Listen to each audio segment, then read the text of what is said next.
Who would have thought that being a teacher in the demon realm and raising the weakest little demon king into the supreme one could actually become such a massive hit? I was honestly losing my mind back then, clapping back at haters online every single day, just to defend this game's reputation. Total clown behavior, honestly. But why am I calling myself a clown? Because in the end, this game completely went to trash. The devs probably got way too full of themselves. Before a year had even passed, they dropped an absolutely ridiculous expansion pack. All logic went completely out the window, and it was full of nothing but toxic endings. They even threw in some cuckold plotlines. The rating instantly plummeted to rock bottom. As a former hardcore fan, I turned into a hater right on the spot, becoming the most toxic anti-fan on the entire internet.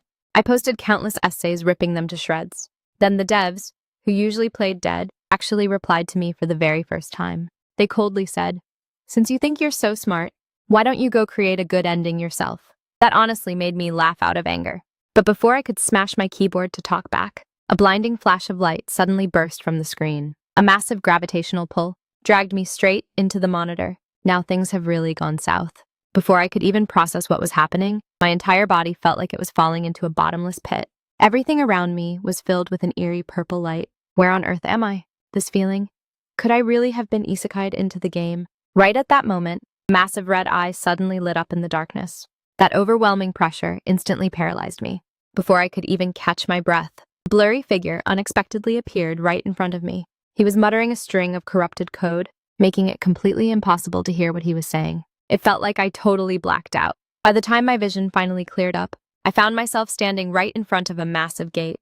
No matter how you look at it, this place doesn't seem like the real world. That magnificent castle out in the distance looks exactly the same as the one in the game. I subconsciously reached out to touch the gate.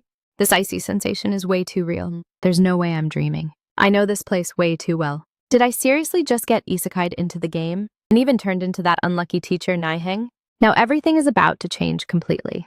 Looking at the family crest on the flag, I'm totally stunned. I'm way too familiar with this emblem. Isn't this exactly the territory of that vicious queen in the game? If I really did cross over into the game world, then this must be that kid's castle. Now it's officially confirmed. Right at that moment, a voice suddenly came from behind the door. "Lord Nihang, what are you doing here?" Nihang? It took me a solid minute to realize that this is my actual name now. Once I clearly saw the face behind the door, I completely lost my cool. Isn't this Kane, the butler from the game? Even an old acquaintance has shown up. Looks like there's really no turning back this time. The very first words out of Kane's mouth made me give up all hope entirely. This dialogue is exactly the same as in the game. Looks like I really can't go back. Kane bowed respectfully and said, "I never expected that someone would actually volunteer to become the Demon King's teacher. We truly cannot thank you enough." The Demon King's teacher, that message left by the game devs, suddenly flashed through my mind. I hope you can personally create a better ending. So this is the trap they set for me. This isn't just playing a game. They want me to rewrite the script with my own hands. This is absolutely insane. Just when I hadn't even processed everything yet, the legendary Demon King inside the castle finally made an appearance. While fixing her clothes, Cecily asked, "Lord Hill, are you satisfied with this outfit?" Hill, clutching a teddy bear, said a bit shyly, "I just feel like this outfit is a little weird." Standing beside her, Cecily's heart was completely melting. "How is this a Demon King? She's literally a little angel." Cecily smiled and comforted her. "You're probably just feeling nervous because your teacher is about to arrive." To cheer Hill up, Cecily specially brought out her ultimate weapon, a glossy caramel pudding. The moment Hill, who was just hesitating, saw the food, her eyes instantly lit up. As expected, no one can escape the hypocrite rule. Just when the two of them were having a great time, a sudden knock came from outside the door. Kane called out from outside, "Lord Hill, this is Kane, the teacher, is already waiting." Hill gave a response and took tiny steps toward the grand hall. Looking at Hill's back, Kane couldn't help but marvel in his heart. When did his young lady become so dignified and full of authority? Hill struggled a bit to climb up the throne. Even though she was still clutching her teddy bear, she put on quite a strong front. "Kane, I'm ready." Standing to the side, Kane was moved to tears, feeling like this was a true Demon King and that his life was now complete. Right at that moment, the grand doors were slowly pushed open. I finally laid eyes on this legendary destroyer. I bowed my head and said respectfully, "Lord Hill, it's an honor to meet you. My name is Nihang. From this day forward, I will be your teacher." This little girl sitting on the throne, her full name is Hill von Dewada. She is the last remaining bloodline of the Dewada family. Who would have thought that 2 years ago, her father, who used to be the second-ranked Demon King, suffered a crushing defeat in the war. In that battle, the Diwata family was almost completely wiped out. The old demon king and his trusted inner circle all perished on the battlefield. Right at that time, the mere 5-year-old Hill was forced to take the throne as the demon king. The once glorious family fell from grace overnight, plummeting from second place straight to the dead last. 72nd place. If things keep going this way, forget reviving the family name. Hill probably won't even be able to keep her throne as the demon king. Just as I was worrying, this kid suddenly came jogging all the way down and rushed right up to me, acting like a little adult. She bowed ever so respectfully and took the initiative to greet me. I couldn't process it for a second and could only reply with an awkward, hello there. What Hill said next made me look at her in a whole new light. She said, "Teacher, you don't have to be so formal with me." In her eyes, I wasn't some subordinate, but rather her teacher, while she was simply my student. Kane stood nearby, nodding in approval, thinking his young lady was just too brilliant for her own good. I reached out and gently patted her head. In that case, just call me teacher. Call me teacher from today on. I will raise you to become the most powerful demon king in this world. Hill, please look after me in the days ahead. Hill happily cried out, "Okay, teacher." Who could have guessed that this dead last demon king territory was about to turn completely upside down? The moment I shut the door, I wanted nothing more than to slap myself across the face. Now I am truly, completely screwed. My brain must have totally short-circuited just now for me to actually agree to become Hill's teacher. Slumping down in the hallway, I kept asking myself if I was possessed. How could I not control my own 2 legs? Granted, I'm a hardcore veteran player of this game, and every single ending and hidden plotline is etched into the back of my mind. But clicking a mouse while sitting in front of a computer is a completely different ballgame from actual real-life character raising. The most fatal issue is that I don't even know any magic. So what am I supposed to use to teach a demon king? I had originally intended to politely decline this job, but now I've gone and dug my own grave. Was it because of an impulse to want to be a teacher? Or was it because actually meeting Hill in person got me a little bit too overexcited? Maybe it's because I know this kid just too well, and the pain she's endured, which is why I couldn't bring myself to refuse. But impossible means impossible. It's still not too late for me to back out now. After all, I don't have the skills for this at all. Just when I was planning to give up, a surge of power that absolutely did not belong to me suddenly exploded inside my body. Countless unfamiliar scenes flooded into my mind like a tidal wave. This turns out to be Nihang's memories. I was completely dumbfounded. It turns out the original owner of this body wasn't some ordinary military officer at all. His true identity happens to be a legendary archdevil. Now that I have this power, combined with my knowledge of the plot, the path ahead is going to be completely solid. Not only will I survive, but I will also personally achieve the most perfect ending I have ever envisioned. Though it's quite strange, I clearly remember everything about him, yet he's the only one whose real name I can't seem to recall. By the next day, I moved our classroom desk straight into the great forest. Hill, clutching her little bear, looked completely confused. "Teacher, don't we have a study room? Why did we come all the way here to have class?" I smiled and told her, "The air out here is so nice. It's way better than being cooped up indoors." In reality, I wasn't telling the whole truth. As a hardcore veteran player, I know perfectly well in my heart that holding classes in a place like this actually gives a hidden attribute buff. Looking at the bear in Hill's arms, I couldn't help but feel a bit suspicious. As a hardcore veteran player, I am absolutely certain this thing never existed in the game. I tested the waters and asked her, "Do you have to bring this friend to class too?" As a result, Hill hugged it even tighter, saying it was her best friend. I originally wanted to use reverse psychology, saying, "A true best friend should willingly go wait to the side, so that you can focus on the lesson." Who would have thought this kid wouldn't fall for that trick at all? She said, looking incredibly dynamic and pitiful. That little bear had no other friends besides her. Seeing her face, I knew a forceful approach definitely wouldn't work. There is absolutely a backstory behind this bear, so I just have to go along with it for now.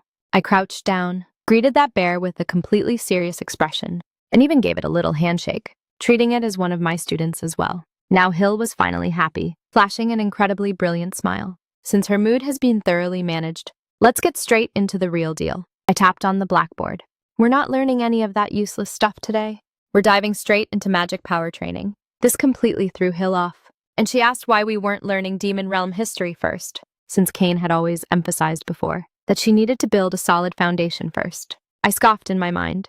If we do things strictly by the book, how long is that going to take? Since I want to clear the perfect ending, I have to take her on a shortcut. That old man Kane is just too rigid. Listen carefully, Hill. If you want to protect yourself and your people as the Demon King. You must completely master the power hidden deep within your body. Therefore, I plan to teach you magic control and actual combat skills first, and of course, the study of monarchy. Hearing this, Hill quickly raised her hand. Teacher, I already finished studying monarchy a long time ago. I immediately threw cold water on her. Having studied it doesn't mean you know how to use it. You're currently being polite to absolutely everyone. Where's the dignity of a Demon King in that? Relying purely on rote memorization is completely useless in a real fight. While Hill was standing there dazed, I tossed out a scroll. This is a training log I specifically prepared. It will help you turn the things you've learned into a true ultimate weapon. As long as you do your homework well, the reward will be your favorite pudding. The moment Hill heard that, she got completely hyped up. In reality, I'm just farming affection points right now, because in this world, affection points are the real key to becoming OP. But back to the topic, magic power is divided into two types. One is the total capacity stored in your core, and the other is the amount you can actually unleash. So here comes the question. What exactly is it that determines how much magic power you can unleash? Hill looked completely clueless as she listened. I gave her a hint. We demons have magic circuits inside our bodies, so what on earth are those things used for? Hill caught on instantly this time. They are used to channel magic power.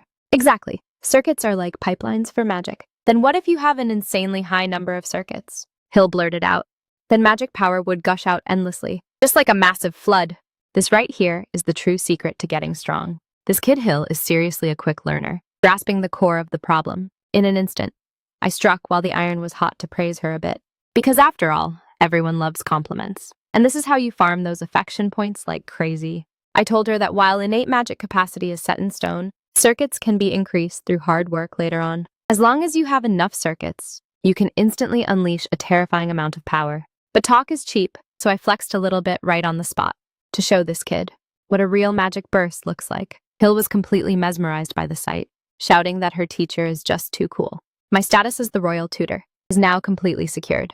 But I could feel Kane staring at me from the side. He obviously didn't expect that an unknown small-time nobody like me would actually possess such unfathomable strength. Hill looked up at me with pure admiration and asked, Teacher, can I really become this strong too? I smiled and told her that as long as she's willing to grind, it's absolutely guaranteed. After all, you are a descendant of the Tipo clan, so your talent is already completely maxed out. Hearing this, Hill was filled with motivation, shouting that she would definitely work her butt off. Little did she know, the news of the weakest Demon King getting a cracked teacher had already grown wings, so to speak, and spread throughout the entire demon realm. But these high and mighty Demon Kings didn't take this seriously at all. Ranked 71st, Andromalius scoffed with a face full of disdain. It's just the dead last 72nd floor. What kind of waves could they possibly make? Ranked 69th, Dantalion was even more extreme. He only cared about whether he could make money. As for who became the teacher, he couldn't even be bothered to listen. In the eyes of these top tiers, Hill would always be just that weakest little brat. Even though the other Demon Kings didn't give a damn, to certain individuals, this matter was getting extremely interesting. The Demon King Sitri, while taking a bath, asked around to find out exactly which unlucky bastard took the job of tutoring Hill. The subordinate reported that the man's name was Nihang. Sitri paused for a moment. He had never heard of this name before. What's even more bizarre is that his men searched through all available records, only to find absolutely zero data on him. This Nihang guy seemed to have just spawned out of nowhere. Sitri was now completely intrigued. A top expert with a totally blank background actually went to be a teacher for the weakest Demon King. There's definitely something fishy going on. He immediately decided that since they couldn't dig up anything, he would go out and meet him in person to see what kind of sacred existence this Nihang really is. This homework assignment left by the teacher was honestly a bit of a headache. However, Hill had already made up her mind that she must finish it no matter what. Right at that moment, she ran straight into Cecily. Cecily quickly bowed, wondering why this little ancestor had come over in person. Hill stared at the maid in front of her, and a light bulb suddenly went off in her head. Isn't this a perfect candidate right here? She directly held up the scroll in her hand and loudly announced, We are starting a massive cleanup right this instant. Cecily was instantly dumbfounded on the spot. What kind of play is she putting on now? What kind of trick is hidden inside this so-called homework? In reality, Cecily was already working, but her eyes caught the scroll in Hill's hand. Isn't that the training log left by teacher Nihang? Now Cecily completely understood. The teacher is teaching Hill how to be a leader and how to give orders to people with confidence. Since that's the case, she absolutely had to play along. She quickly bowed her head to accept the order, stating that she would definitely follow commands from now on. This made Hill incredibly happy. The mission was finally complete, so she quickly dashed off to class. Looking at this little silhouette, Cecily couldn't help but marvel at how her young lady looked so incredibly adorable no matter what. Hill was in a blissful mood right now. Having just finished the homework assigned by her teacher, she was planning to go show off a little, and happened to run into Nihang and Kane discussing things. Seeing this efficiency, Nihang announced on the spot that a reward was in order. He stared at the little bear in Hill's arms, and suddenly had an idea. How about finding a partner for this bear? Hill was just about to happily agree, but the moment she saw Kane's expression, she froze right on the spot. This kid Hill is so sensible it actually hurts. Even though she clearly wanted it, she said it was fine, which made Nihang spiral into a wild train of thought. Is the castle seriously so broke that they're down to this? He immediately decided he couldn't just sit back and watch, so he patted Hill's head and announced that from now on the financial authority would be personally taken over by him from Kane's hands. Hill was completely dumbfounded by what she heard. The teacher is actually going to manage the budget himself? Standing next to them, Kane was instantly petrified. After all this drama, it turns out Nihang asking about the castle's funds earlier was all a setup to seize power right here. But Nihang shut him down completely with a single sentence. Don't you want to see Hill happy? Once this guilt trip card was played, Kane was totally left speechless. Even though Hill wanted it in her heart, she was still a bit hesitant. Nihang just laid it out straight. He didn't care about that pocket change at all. He patted Kane on the shoulder and said, taking over the ledger isn't because you're incompetent, but because everyone has their own specialty. He wants to leave professional matters to professional people, because in his master plan, Hill is going to stand at the absolute apex of the Demon Kings in the future. So how could she do that without some serious financial backing? After hearing these words, Hill tugged at her teacher's clothes and said she believed in him. But in the end, she blurted out, then teacher, make sure you make lots of money. Well, great. Now all the pressure has been shifted onto Nihang. Nihang is seriously a master at selling dreams. He beat his chest, promising that as long as she stuck with him, gold coins would practically fly into their pockets by themselves in the future. Hill was absolutely thrilled to hear that, and immediately decided to start today's lesson. Looking at Nihang's back, Kane, who was standing aside, still felt that leaving the child with him was a bit sketchy. But the scene that followed proved absolutely everyone wrong. Under Nihang's guidance, the magic power inside Hill's body actually exploded instantly. This power surged like a bursting dam, completely unbefitting of a low-tier demon king. Who could have guessed that inside this tiny body, there was a hidden potential massive enough to flip the world upside down? Hill's progress was indeed lightning fast. Even though Nihang wanted to crank up the intensity a bit more, you have to quit while you're ahead in all things. He clapped his hands, signaling to call it a day for now. After all, this kid's stamina is her biggest bottleneck, and she was completely gassed out after training for just a little bit. Nihang patted her head and said, take a break for a while, and next we'll focus heavily on physical conditioning. Watching Hill's silhouette run off into the distance, clutching her white bear, Nihang couldn't help but ask Kane about this child. Why does she carry this bear everywhere she goes? Kane let out a deep sigh and said, that was a birthday present given to her by the late Demon King. Only then did Nihang realize. It turns out, that is the only memento left by her father. However, in the script that Nihang holds, Hill's death is actually the turning point of the entire story. But now everything seems to be changing completely. Nihang has been keeping a secret hidden in his heart. The truth regarding the revenge. He plans to wait until Hill is strong enough before telling her. Right at that moment, Eldon came running over in a huge rush, clutching a letter tightly in his hand, saying it was delivered from the 71st floor.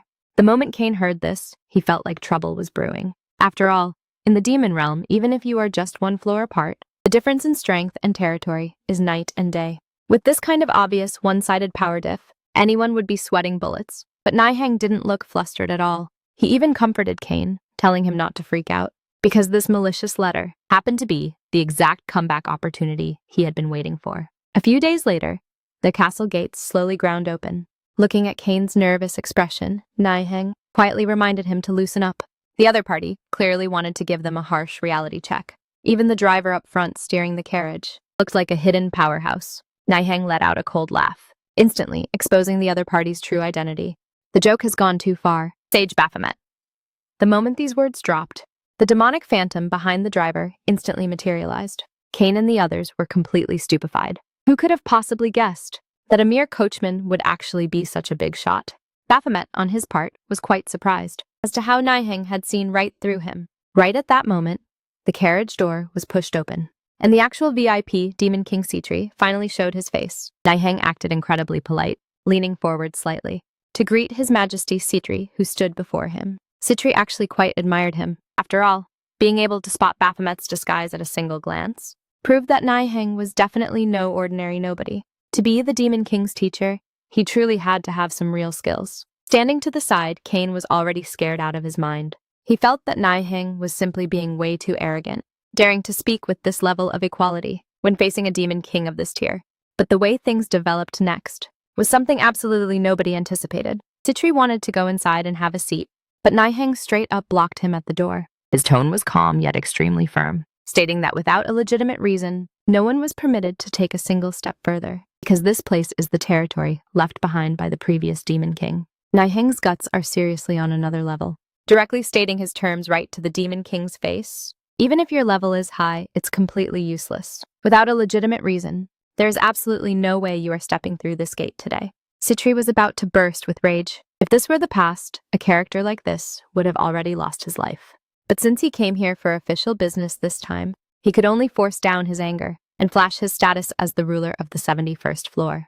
This played right into Nihang's hands. He precisely wanted to force the other party to acknowledge that although Hill's current position is unstable, she is still the rightful ruler of this territory. With his goal achieved, Nihang instantly flipped his expression, politely inviting the guest inside, and even had Kane lead the way up front. Sitri observed the place as he walked, discovering that this Grand Demon King's territory didn't even have a single decent servant around. It seemed the situation here was way tougher than he had originally imagined. The moment Sitri entered the room, he started being incredibly passive-aggressive, mocking the financial situation here for being way too pitiful. Nihang sneered in his mind.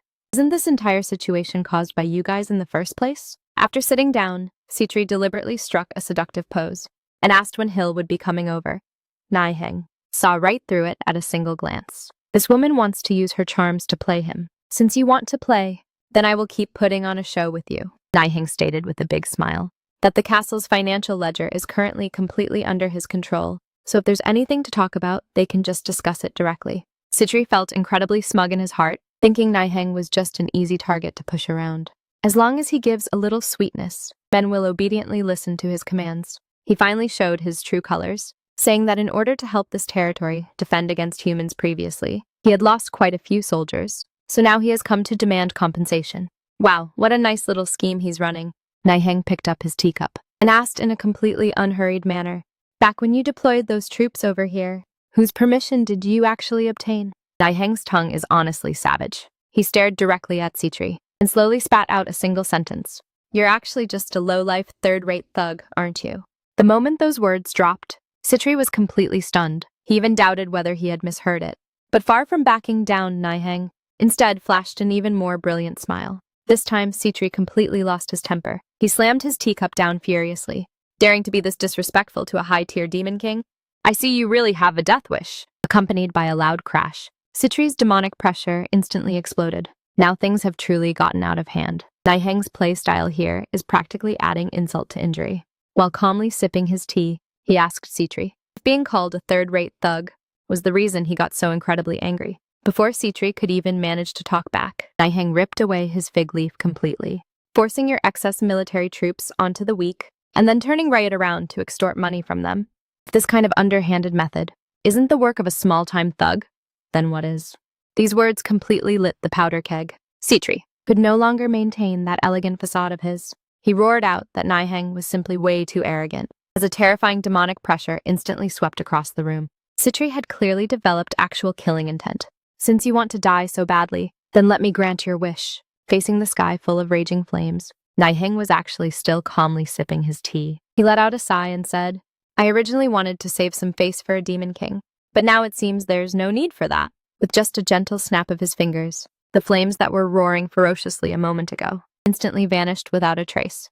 This completely broke Sitri's brain. His own magic power had actually been casually wiped out. Nihang set down his teacup, his tone turning icy cold and dangerous. He said since everyone is a civilized person, they might as well sit down and have a proper chat, as he happened to have quite a nice proposal in his hand.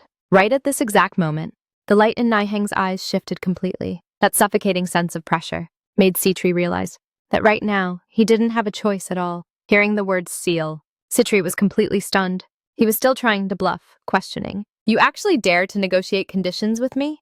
Nihang, however, remained exceptionally calm. He said, you don't have a choice at all, because the upcoming proposal concerns that seal on your body. Sitri was still trying to hold his ground, asking if he even knew what he was talking about. Nihang smiled coldly and ripped open his old wounds. The former 12th ranked Demon King, reduced to his current state, all because he was sealed. Sitri told him to shut up, thinking this was all nonsense. But what Nihang said next was the real bombshell. Those seals are all located right inside the mid-tier Demon King's territory. This time, Sitri could no longer refuse at all. Nihang was officially laying all his cards on the table. He directly tossed out a contract, proposing to join forces with Sitri. As long as he signed it, he could help this Demon King undo the seal. Sitri wasn't someone easily fooled. This kind of thing couldn't be done just with empty words. He stared at Nihang and asked, how exactly do you plan to help me? Nihang just gave a mysterious smile, saying that just a moment ago, he had already shown his hand. That was merely the tip of the iceberg of his true power, but this terrifying aura was already more than enough to make Sitri understand that the man in front of him was absolutely not joking. Sitri finally couldn't help but ask, who on earth are you really? This time, Nihang directly played his trump card. He said he was the Demon King's teacher. This completely broke Sitri's mind. Nihang didn't give him any room to breathe, asking him straight up, are you signing this contract or not? As expected, Sitri ultimately and obediently stamped it with his blood seal. Once this contract goes into effect, not only will it completely fill up the Demon King Castle's treasury, but it even completely resolves their safety issues as well. This is literally a guaranteed win of a deal.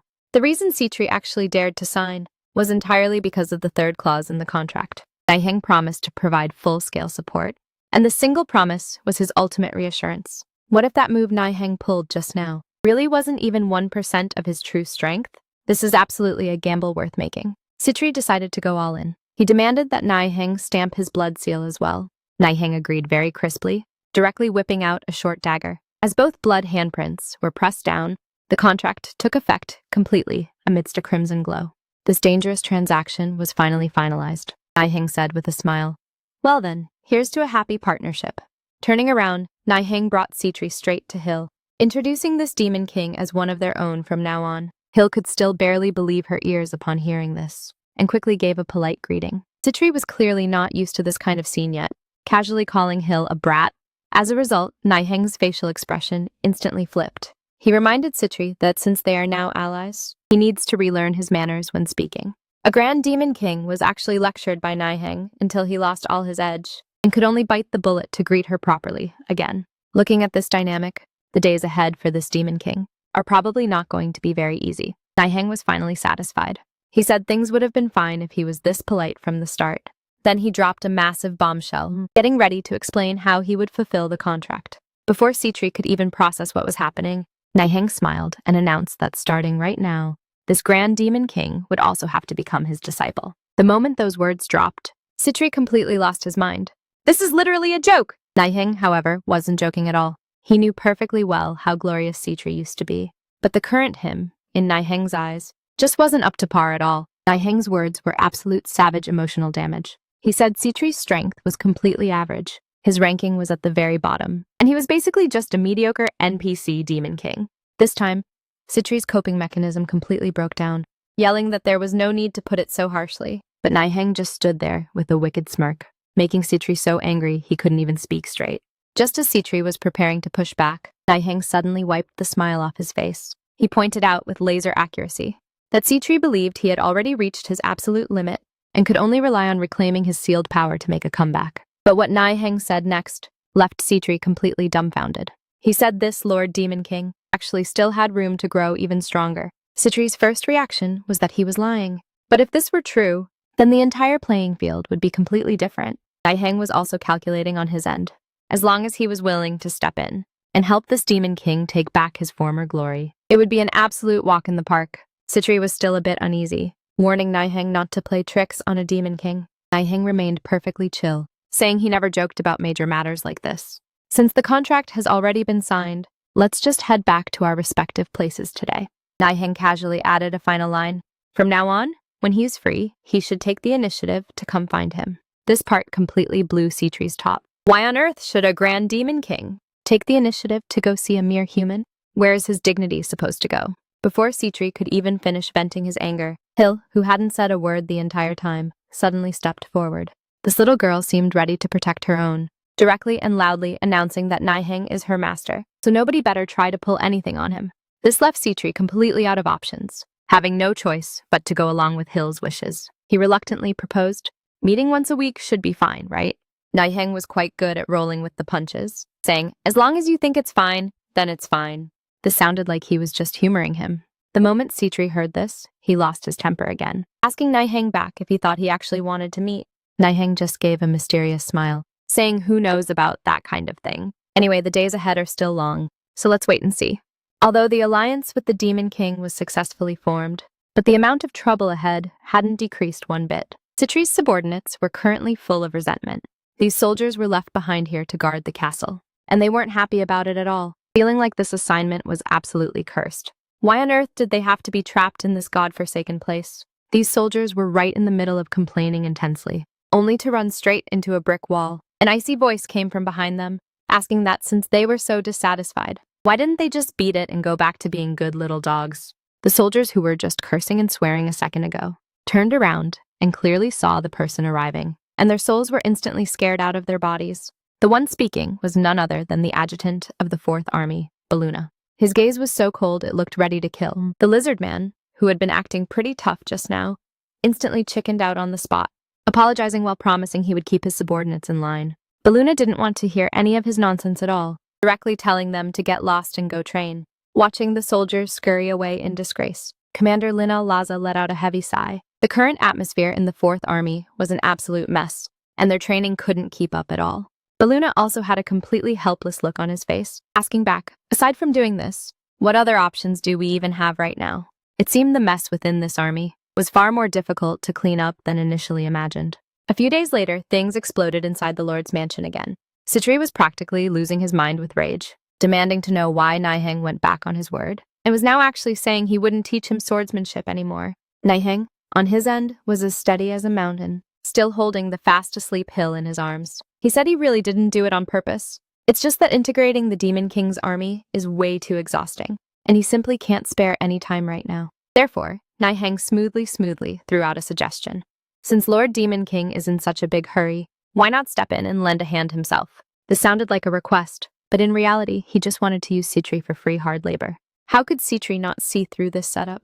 But in order to get stronger, he could only swallow his anger and turn to leave. Nihang looked at his retreating back, thinking that this kind of revenge-driven motivation made for a pretty good driving force instead. However, Nihang's methods didn't just stop at this. He stopped Sitri once again, saying he still had one more tiny request. This time, Sitri is probably going to throw another tantrum. Nihang brought Hill to the military camp, seemingly just to show the kid around and get familiar with the place. But everyone knew damn well that he absolutely came here looking for trouble. The commander of the 4th Army, Lineal Laza, the moment he saw Hill, was completely struck by her cuteness. Nihang acted quite easygoing, telling everyone they could just call him by his name. But right after that, he added another line, saying he also wanted to handle some other business while he was at it. To the ears of Adjutant Baluna, these words were incredibly grating. He asked passive-aggressively back, restructuring the army, and reclaiming command authority. Major affairs like these are actually just minor side quests in your eyes? Nihang didn't back down even a single bit, instead asking back with a perfectly calm face, "Isn't that completely obvious?" This time, Baluna was thoroughly enraged, straight up questioning Nihang right in front of everyone. "You're just a mere teacher. Do you even have any clue how to lead an army?" Nihang actually generously admitted it, saying he indeed had zero experience. This made Adjutant Baluna even more smug, insinuating with every word that making these seasoned veterans obey orders isn't nearly as simple as he thinks. Far from being angry after hearing that, Nihang instead asked back, "Is it really that hard? Since you don't believe me, then open your eyes wide and watch closely how I smash through this deadlock." Not long after, the group arrived at the 3rd training ground. The soldiers who were originally in the middle of training instantly broke into a loud commotion. Everyone was gossiping in whispers about the background of that strange man, standing right next to the Demon King. Nihang knew perfectly well in his heart that this Baluna guy was a tough nut to crack. He was powerful and fiercely loyal, but this loyalty belonged exclusively to Hill alone. To make someone like him obediently take orders, relying purely on status alone is completely useless. He absolutely had to find a way to get a firm grip on him. Nihang already had a plan cooking in his mind. He was going to use this exact opportunity to completely win Baluna over. Bringing Hill along with him, he proactively approached the toughest guy in the military camp, Epsilon. Nihang acted extremely polite, directly introducing himself as the master. But the other guy clearly didn't intend to give him a warm welcome, starting to bring up past grievances right in front of everyone, stating that it was precisely because of Nihang's appearance that their band of brothers was forced to leave Demon King Sitri. Facing this kind of accusation, far from dodging it, Nihang instead owned up to it with absolute confidence. He said there was absolutely nothing wrong with that decision. After all, back when you guys were driven into a corner with nowhere to go, I was the one who took every single one of you in. The moment those words dropped, Epsilon, who was acting all ferocious just a second ago, was instantly left speechless. Epsilon wanted to give Nihang a harsh reality check, deliberately squeezing with insane strength during the handshake, while loudly questioning Nihang if he thought he could just run his mouth however he liked. As it turned out, Nihang didn't take it seriously at all, only saying casually, "Your grip strength is really something." Right after that, he suddenly exerted his own power, and Epsilon, who was acting all arrogant just now, instantly cried out in pure pain. Nihang was officially laying all his cards on the table now. He told Epsilon to get his own status straight. Since Hill is your future master, and I am Hill's teacher, then what makes you think you can stand on equal footing with me? Finally, Nihang directly brought up Demon King Sitri, questioning if these were the manners he had taught his subordinates. The speech was delivered so heavily that Epsilon completely lost all his edge. He never could have guessed that this seemingly frail and gentle teacher was actually a hidden, absolute powerhouse. What Nihang said next caught everyone present completely off guard. He directly pushed Hill to the center stage, announcing to the crowd, "Your true master is right here." For a moment, the leader, Epsilon, was actually left totally stunned by Hill, but he quickly snapped back to his senses, bellowing at the top of his lungs that his master was and would only ever be Sitri. Hearing this, Nihang didn't waste any more words. "Since you guys want to act so tough, then we'll just have to change the way we chat." As he raised his hand and waved it, the soldiers who were talking big just a second ago instantly dropped to their knees on the ground. Now who the real boss is has become completely crystal clear. The terrifying demonic pressure unleashed by Nihang made it physically impossible for any of the soldiers present to stand up. Even the adjutant Baluna was completely stupefied. This power was simply absurdly OP. Nihang walked over step by step, his tone so bone-chillingly cold it gave everyone goosebumps. He said he has no use for disloyal dogs, and if you refuse to submit, then I'll have no choice but to purge every last one of you. But in the end, he still gave them a single choice. Did they plan to vanish along with their old dreams? Or would they gamble on the future by following a new master? The leader, Epsilon, finally spoke up, stating that the true nature of the demon race is absolute obedience, and since they had already sworn fealty to Sitri, they could only follow his commands. Hearing this response, Nihang actually smiled. This kind of stubborn, unwavering loyalty is exactly what he needs the most right now. Nihang casually snapped his fingers, his tone flat yet dripping with absolute killing intent. He told the group of soldiers that, since things have already been spelled out to this point, they better be ready to pay the price. Just as the situation was about to spiral completely out of control, Demon King Sitri actually showed up in the flesh. The moment he spoke, he didn't save any face for his subordinates, straight up cursing them out for being absolute trash teammates, who did nothing but bring him pure trouble. Sitri announced right in front of everyone that Nihang is his legitimate official ally. The leader, Epsilon, still wanted to talk back, asking if this alliance wasn't just a purely symbolic one. As a result, he was instantly roared into silence by Sitri. He forcefully hyped Nihang up, claiming that this group of soldiers is the very symbol of friendship between their two domains. The speech actually left even Nihang a bit stunned, thinking to himself, wait, why is this script going differently from what I expected? However, Sitri's expression quickly turned deadly serious. He stared intently at Nihang, emphasizing each word one by one. For the sake of the upcoming war, this relationship must be locked down absolutely tight. Anyone who dares to break it is going against the entire demon realm. Facing Sitri's immense pressure, the leader, Epsilon, quickly bowed his head and admitted his mistake. But Sitri wasn't buying it at all. He directly cut the other party off and threw out another ultimate soul-searching question. Who on earth do you people think you are? The single question left absolutely everyone stumped. Just as everyone was hesitating, the entire army suddenly saluted in perfect unison. That sound was completely earth-shattering, as they loudly declared that they are Queen Hill's army. This epic display left Hill and Baluna next to them, completely wide-eyed and dumbfounded. Who could have possibly guessed that these defeated remnants who were a chaotic mess just a second ago would instantly transform into a fierce army of wolves? Nihang watched silently from the side, already having a clear idea in his mind. This woman is indeed even more useful than he had initially imagined. Seeing Sitri stabilize the situation completely, Nihang finally let out a sigh of relief. He casually flashed a thumbs up, signaling that this play was absolutely flawless. Hill, standing aside, followed his example perfectly, raising her own tiny hand right after Nihang.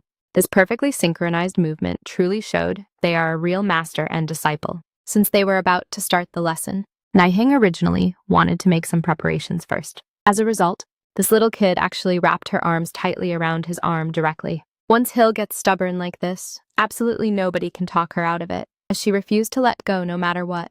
Now even the teacher was completely out of options. Since he couldn't conduct the class normally, Nihang could only switch to an alternative method, directly throwing her over his shoulder. The scene left Sitri standing nearby completely speechless. Seeing Nihang make no move to start, Sitri completely lost his patience this time, straight up questioning him loudly. Does the special training we agreed upon still count or not?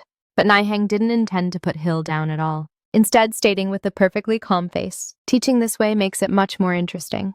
This attitude completely showed he didn't care about the Demon King at all. Before Sitri could even process what was happening, a terrifying aura instantly exploded out. This was absolutely no joke. The sheer sense of pressure instantly froze the surrounding air. The goal Nihang set was incredibly simple. As long as he could land a single hit on him today, it would count as a passing grade for this lesson.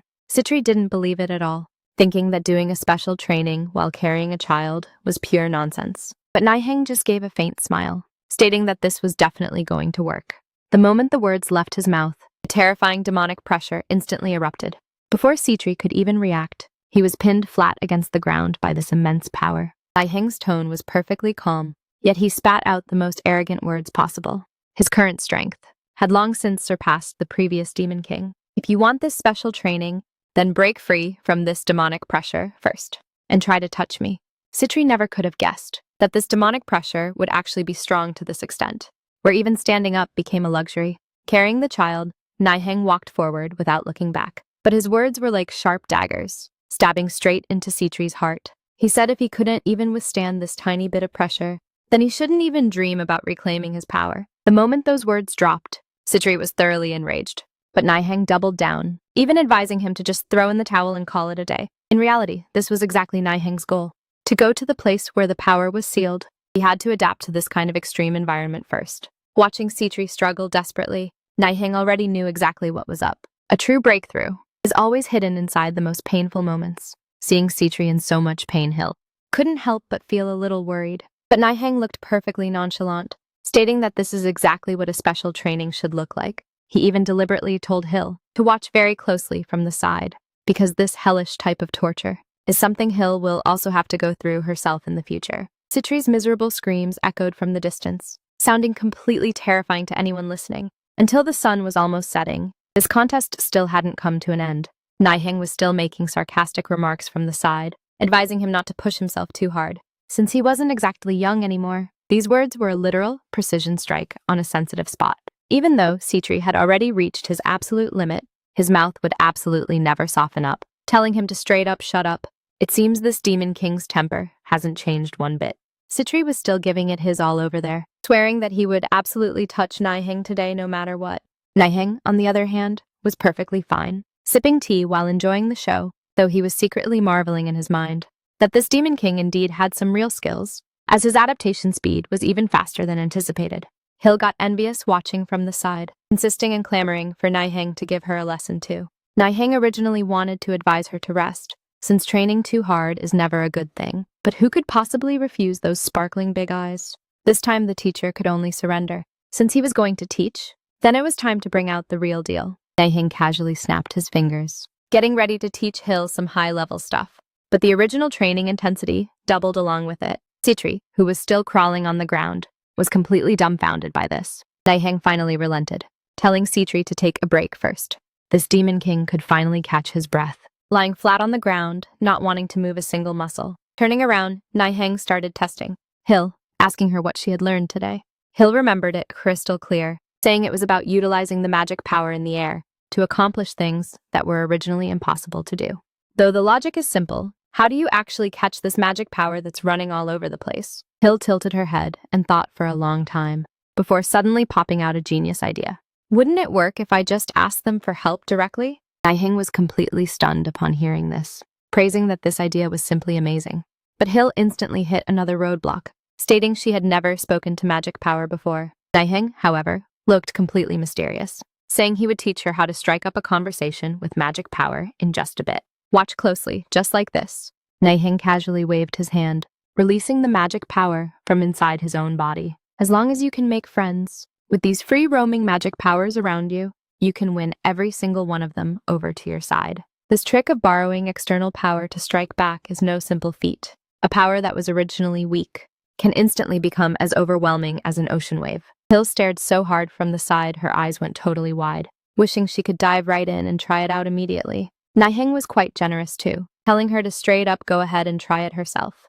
Hill stretched out her hand, copying her teacher's posture, and the magic power actually started gathering at her fingertips for real. This commotion they were stirring up was definitely not small, leaving even Sitri in the distance completely dazed as he watched. This little girl's talent is probably going to break the meta.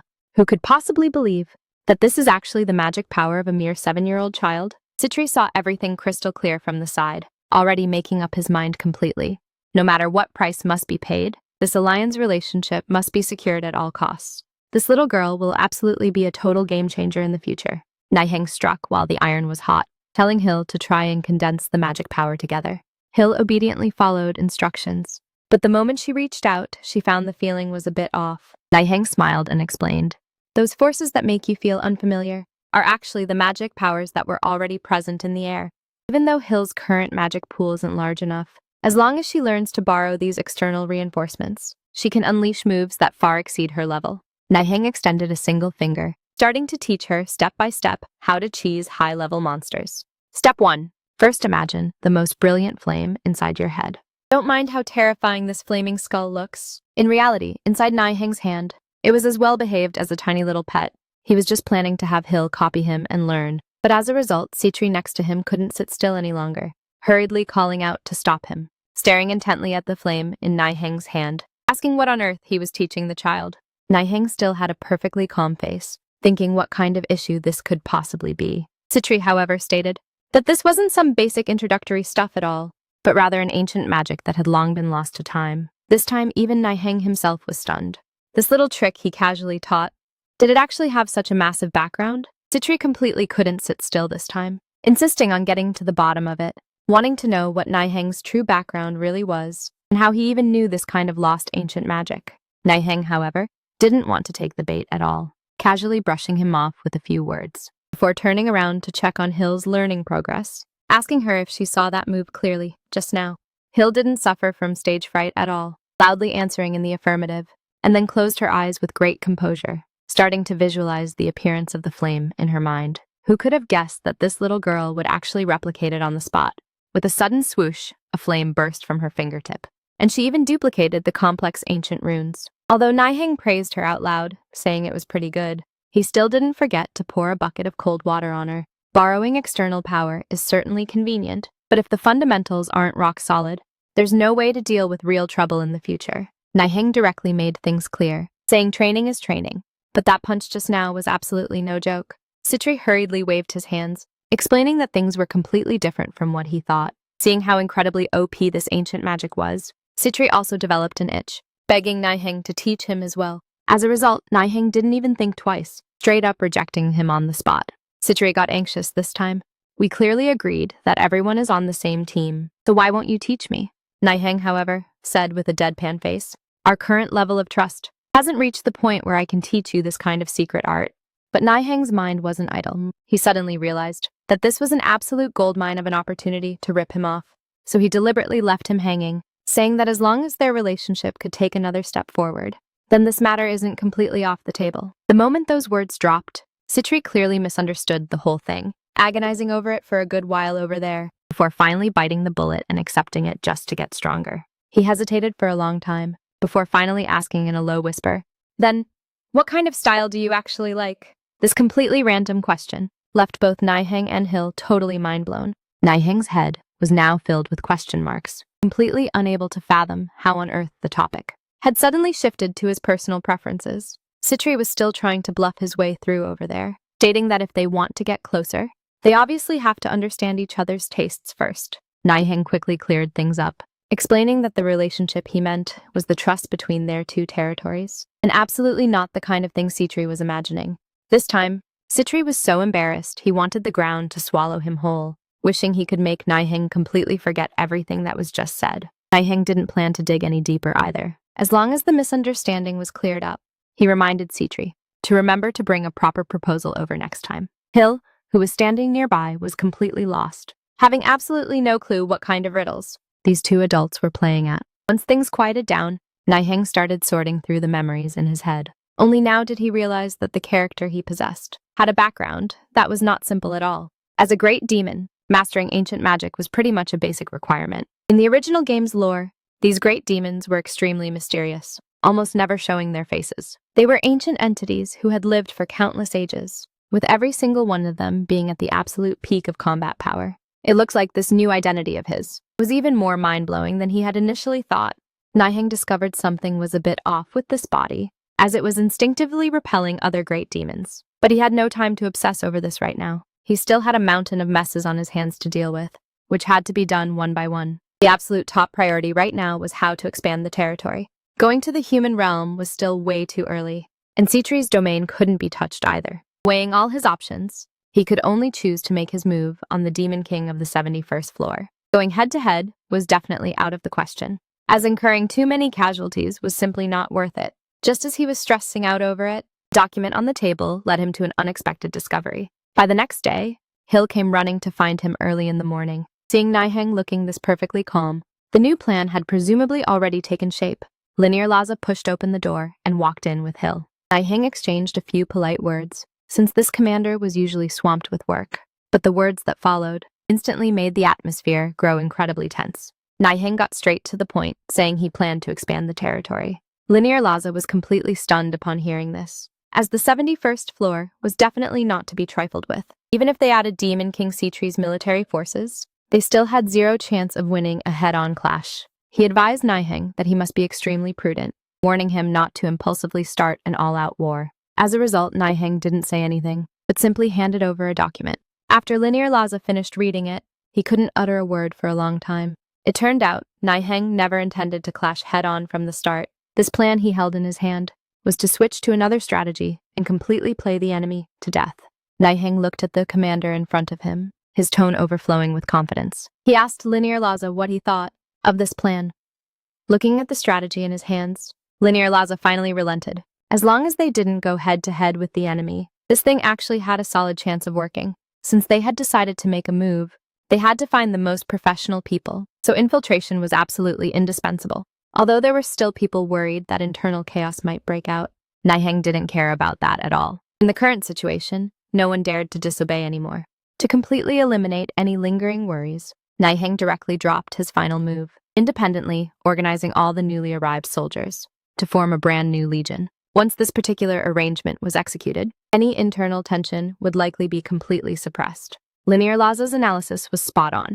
This single move could not only stabilize the situation, but could also help Hill win over the people's hearts along the way, making those new recruits completely devoted to her. Nihang explained that, as long as they make the soldiers feel valued, they will naturally take Hill's side. This logic was simply flawless. As for the most critical issue of securing funds, Nihang had long since set his eyes on Sitri's wallet. Anyway, this entire bill would definitely have to be picked up by this Demon King in the end.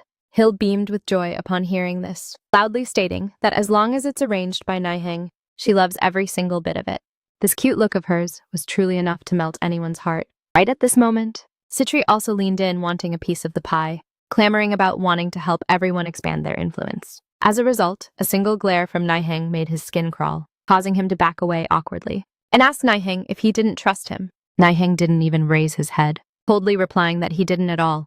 Watching Sitri take the L like that, Nihang knew very well in his heart that the gap between these different classes was indeed even larger than imagined. Just as they were speaking, Hill suddenly ran off while clutching her bear. Kane hurriedly asked from behind, wondering where this little ancestor was running off to now. This kid Hill is truly way too innocent. insisting on dragging Sitri along to cause trouble, even saying that working together means the two of them won't get tired. This logic completely stripped the Demon King of his temper. Sitri was now truly experiencing how dealing with such a transparent little kid was honestly more mentally exhausting than facing an army of thousands, having absolutely no idea how to turn her down. Nihang had his fill of watching the comedy from the side, and only then did he casually walk over, subduing Hill completely with just a single sentence, by saying that if she keeps messing around like this, the little bear will get dirty. Seeing Hill feeling sorry for her little bear, Nihang took the opportunity to suggest taking her for a bath, coaxing this little ancestor into submission in just a couple of moves. This method was indeed on a professional level. Sitri was completely dazed watching from the side, unable to resist asking if he frequently babysat and how his actions could be so incredibly practiced, looking exactly like a veteran pro at raising kids. The smile on Nihang's face faded a bit, and his tone became somewhat meaningful. He said this wasn't just a matter of being practiced. Nihang's words were still as savage as ever. On the surface, he said it was for Hill's own good, but behind his back, he was mocking Sitri for having no brains, making this Lord Demon King lose his temper on the spot, loudly demanding to know when he had ever messed around. Jokes aside, Nihang snapped his fingers, signaling to pause the training for a moment. Since Sitri voluntarily offered to help, then they needed to get things straight. Sitri didn't plan to beat around the bush anymore either, straight up showing his hidden trump card. It turned out they had also been secretly preparing for war, which made Nihang realize that the situation was developing much faster than anticipated. Even though the other party delivered himself right to the doorstep, Nihang wasn't polite at all, directly asking him how he planned to contribute. Although Sitri called him thick-skinned out loud, he still had to listen to his plan. Nihang suggested they might as well go big and launch a surprise attack right now while they could. Sitri was completely dumbfounded this time. The cost of this kind of reckless playstyle was likely something nobody could afford. Nihang told Sitri to put his mind completely at ease, saying there definitely wouldn't be heavy casualties this time. Sitri understood the moment he heard it. Wasn't this just asking him to take the lead in throwing a match? Nihang quickly flattered him, saying he expects nothing less from the Lord Demon King, as his reaction speed was indeed shockingly fast. Sitri rolled his eyes at this. No matter how he heard it, these words didn't sound like a compliment. He didn't want to go serve as bait for nothing, unless Nihang really had some sort of master strategy. Nihang didn't waste words either, directly handing over a piece of top-secret intelligence. It turned out that idiot Andromalius had actually humiliated his ally in public, causing both sides to completely fall out with each other now. This intel was practically a massive gift delivered right to them. Sitri was delighted the moment he saw it.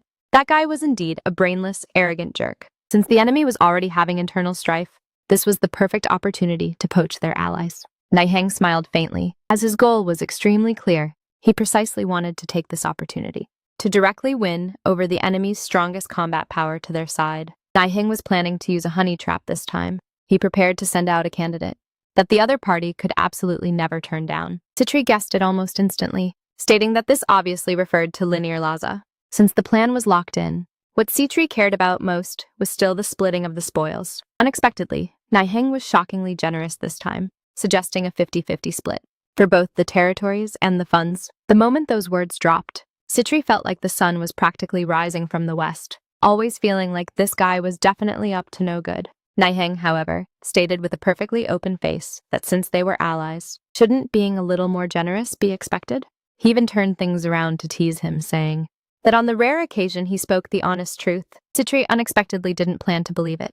As for how to choose in the end, it all depended on the Lord Demon King's own preference. Nihang was truly savage as a teacher. The moment they finished talking business, he turned around to resume the training right away. Sitri completely broke down this time, crying out that this intensity was straight up killing him. Right at this moment, Hill came running over like a flash, clutching her freshly washed little bear. Seeing Nihang, the little kid couldn't have been happier. Nihang scooped her up in his arms, only to discover that Hill's hair color had changed, with the tips of her hair unexpectedly carrying a hint of red. He actually thought this kid had secretly dyed her hair, but Kane quickly explained from the side that this was absolutely not some hair dye, but rather a special talent unique to their clan, which allowed them to store magic power inside their hair. This was the true secret behind their massive magic power pools. Kane explained that when Hill was learning to use magic power, her body would automatically store the energy away. Nihang's heart skipped a beat upon hearing this, because in his memory, the original game lore didn't have this setting at all. Kane went on to reveal that the previous Demon Kings stored even more magic power, to the point where half of their hair would turn completely red. Nihang realized instantly that this was practically a powerful cheat code. As long as Hill could master this talent, in the future, she could completely, at her own will, cast those high-consumption ultimate spells. He urged Hill to practice absorbing magic power more often in the future, and the little kid agreed super enthusiastically. However, Nihang hadn't forgotten about his actual business, turning around to ask Kane where Linear Laza was at this exact moment. Right at this very second, in the territory ruled by Andromalius, nightfall had completely enveloped the city. The operation officially began. Linear Laza led an elite squad, infiltrating the enemy territory under the cover of darkness. Looking at the defensive layout before them, Lord Nihang's prediction was indeed spot on. The enemy's troop deployment was unexpectedly completely under his control. The squad moved incredibly fast, swiftly shuttling between rooftops and tree shadows, without alerting a single guard. Very quickly, they locked onto the target location. Linear Laza stared intently at a wooden cabin in the distance. His intuition told him that place was the key to everything, although his subordinate reported that they hadn't detected any suspicious movement so far. In this Demon King's territory, the calmer it was, the bigger the trouble it usually signified. The subordinate couldn't resist whispering an inquiry. "What on earth are we doing here in the dead of night?" Linear Laza said without even turning his head. "The Lord Demon King wants to take over this 71st floor. Therefore, we must win this Aaron assault squad over to our side." The subordinate was completely stunned upon hearing this, doubting whether this mission could actually be accomplished. Linear Laza's tone was decisive. A soldier's duty is to obey orders. Cut the chatter and move out immediately. Several dark figures swiftly flew through the forest, heading straight for that completely ordinary-looking wooden cabin. But just as they were about to get close, a cold voice suddenly rang out in their ears. "This is as far as you go." The door of the wooden cabin slowly opened, and two powerful figures walked out from the shadows. "It looks like this recruitment job has run into some real tough cookies." The enemy guards surrounded them in an instant, demanding them to state their names in a freezing tone. Linear Laza noticed that Aaron's subordinates were indeed much better trained than anticipated. Right at this moment, Aaron walked out, puffing on his pipe. He saw through everyone's identity with a single glance, directly asking who the person in charge here was. Linear Laza slowly took off his mask and calmly stepped forward. After Aaron saw his face clearly, he was completely frozen right on the spot. He never would have expected that the person in front of him was actually a legendary figure. The surrounding soldiers also erupted into a frenzy, because according to the rumors, the four blades under the previous Demon King should have been completely wiped out a long time ago. Linear Laza didn't give much of an explanation, only saying faintly that as for that title, he had discarded it long ago. Right now, he only wields his sword for Lord Hill. After Aaron finished listening to the plan, he couldn't help but marvel at how massive their appetite was, actually wanting to swallow the entire 71st floor. He stared at Linear Laza and asked, "Do you really think that's possible?" Linear Laza's tone was calm. Defeating Andromalius is only a matter of time. This kind of confidence left Aaron with no choice but to respect it. But he immediately pointed out the most fatal issue. War is not a simple 1v1 duel. Even if they added up all the military forces of the neighboring floors, they would still be no match for the 71st floor if they clashed. Head-on, they would have almost zero chance of winning. Linear Laza smiled. This was precisely the reason why he personally came to his doorstep, because they needed the help of a local powerhouse like Aaron. Furthermore, he still held an unplayed trump card in his hand. He lowered his voice and told Aaron that there was a true monster staying by Lord Hill's side. Even if there were 100 experts just like Aaron, they probably wouldn't even be able to touch a single strand of that guy's hair. Aaron just let out a few dry laughs after hearing this, feeling like this was completely preposterous. How could a dignified former right-hand man of the Demon King say something so completely absurd? He tried to brush it off as a joke. Linear Laza's gaze was ice cold, with not a single hint of warmth in his tone. "Looking at how I am right now, do I look like I'm in the mood to joke around with you?" Aaron let out a cold snort. "Since you guys have that kind of monster on your side, couldn't you just steamroll right through everything? Why bother going through all this trouble to find me?" Linear Laza's explanation was very direct. Taking down a mere 70 floor is not worth alerting those big shots on the higher floors. Therefore, this matter must be done completely under the radar. He finally delivered his ultimatum. "If you don't believe me, you can go snitch right now. But when the time comes, you will absolutely not escape either." Aaron fell into a long silence. He knew Linear Laza's methods, and knew even better that this squad was definitely not bluffing. Finally, he relented after all. He asked Linear Laza, "What exactly do you want me to do?" Linear Laza laid out the conditions. "Allow the army from the 71st floor to pass through your territory. and on the day of the decisive battle, help us stall the enemy's demon king. As long as he was willing to cooperate, the status and rewards would absolutely be beyond imagination. Rather than holding on to that rotten rope about to snap, it's better to switch to a much sturdier one. Now it just depends on whether you dare to grab this lifeline. The negotiation was finally successfully settled, and Nihang was very satisfied with this result. He casually instructed Linear Laza to quickly go and prepare for the upcoming campaign. Just as Linear Laza was about to leave, he still couldn't resist stopping in his tracks to ask the question he had been holding back for a very long time. With Lord Nihang's sheer capabilities, why would he condescend to become Hill's teacher? This kind of small gig simply didn't match his ambitions. The pen in Nihang's hand stopped. What on earth was he planning? Probably nobody could see through it. Linear Laza pressed on further, as he honestly couldn't fathom why a big shot like Nihang would condescend to guard the absolute lowest 72nd floor. Nihang directly called out the other party's concerns. Are you worried that I'll take this chance to usurp the throne and seize power? In fact, Nihang knew very well in his heart that if he told the truth, the other party would definitely think he was a lunatic. But casually making up a reason obviously wouldn't fool him either. So, he simply laid his cards on the table. Because I think it's fun.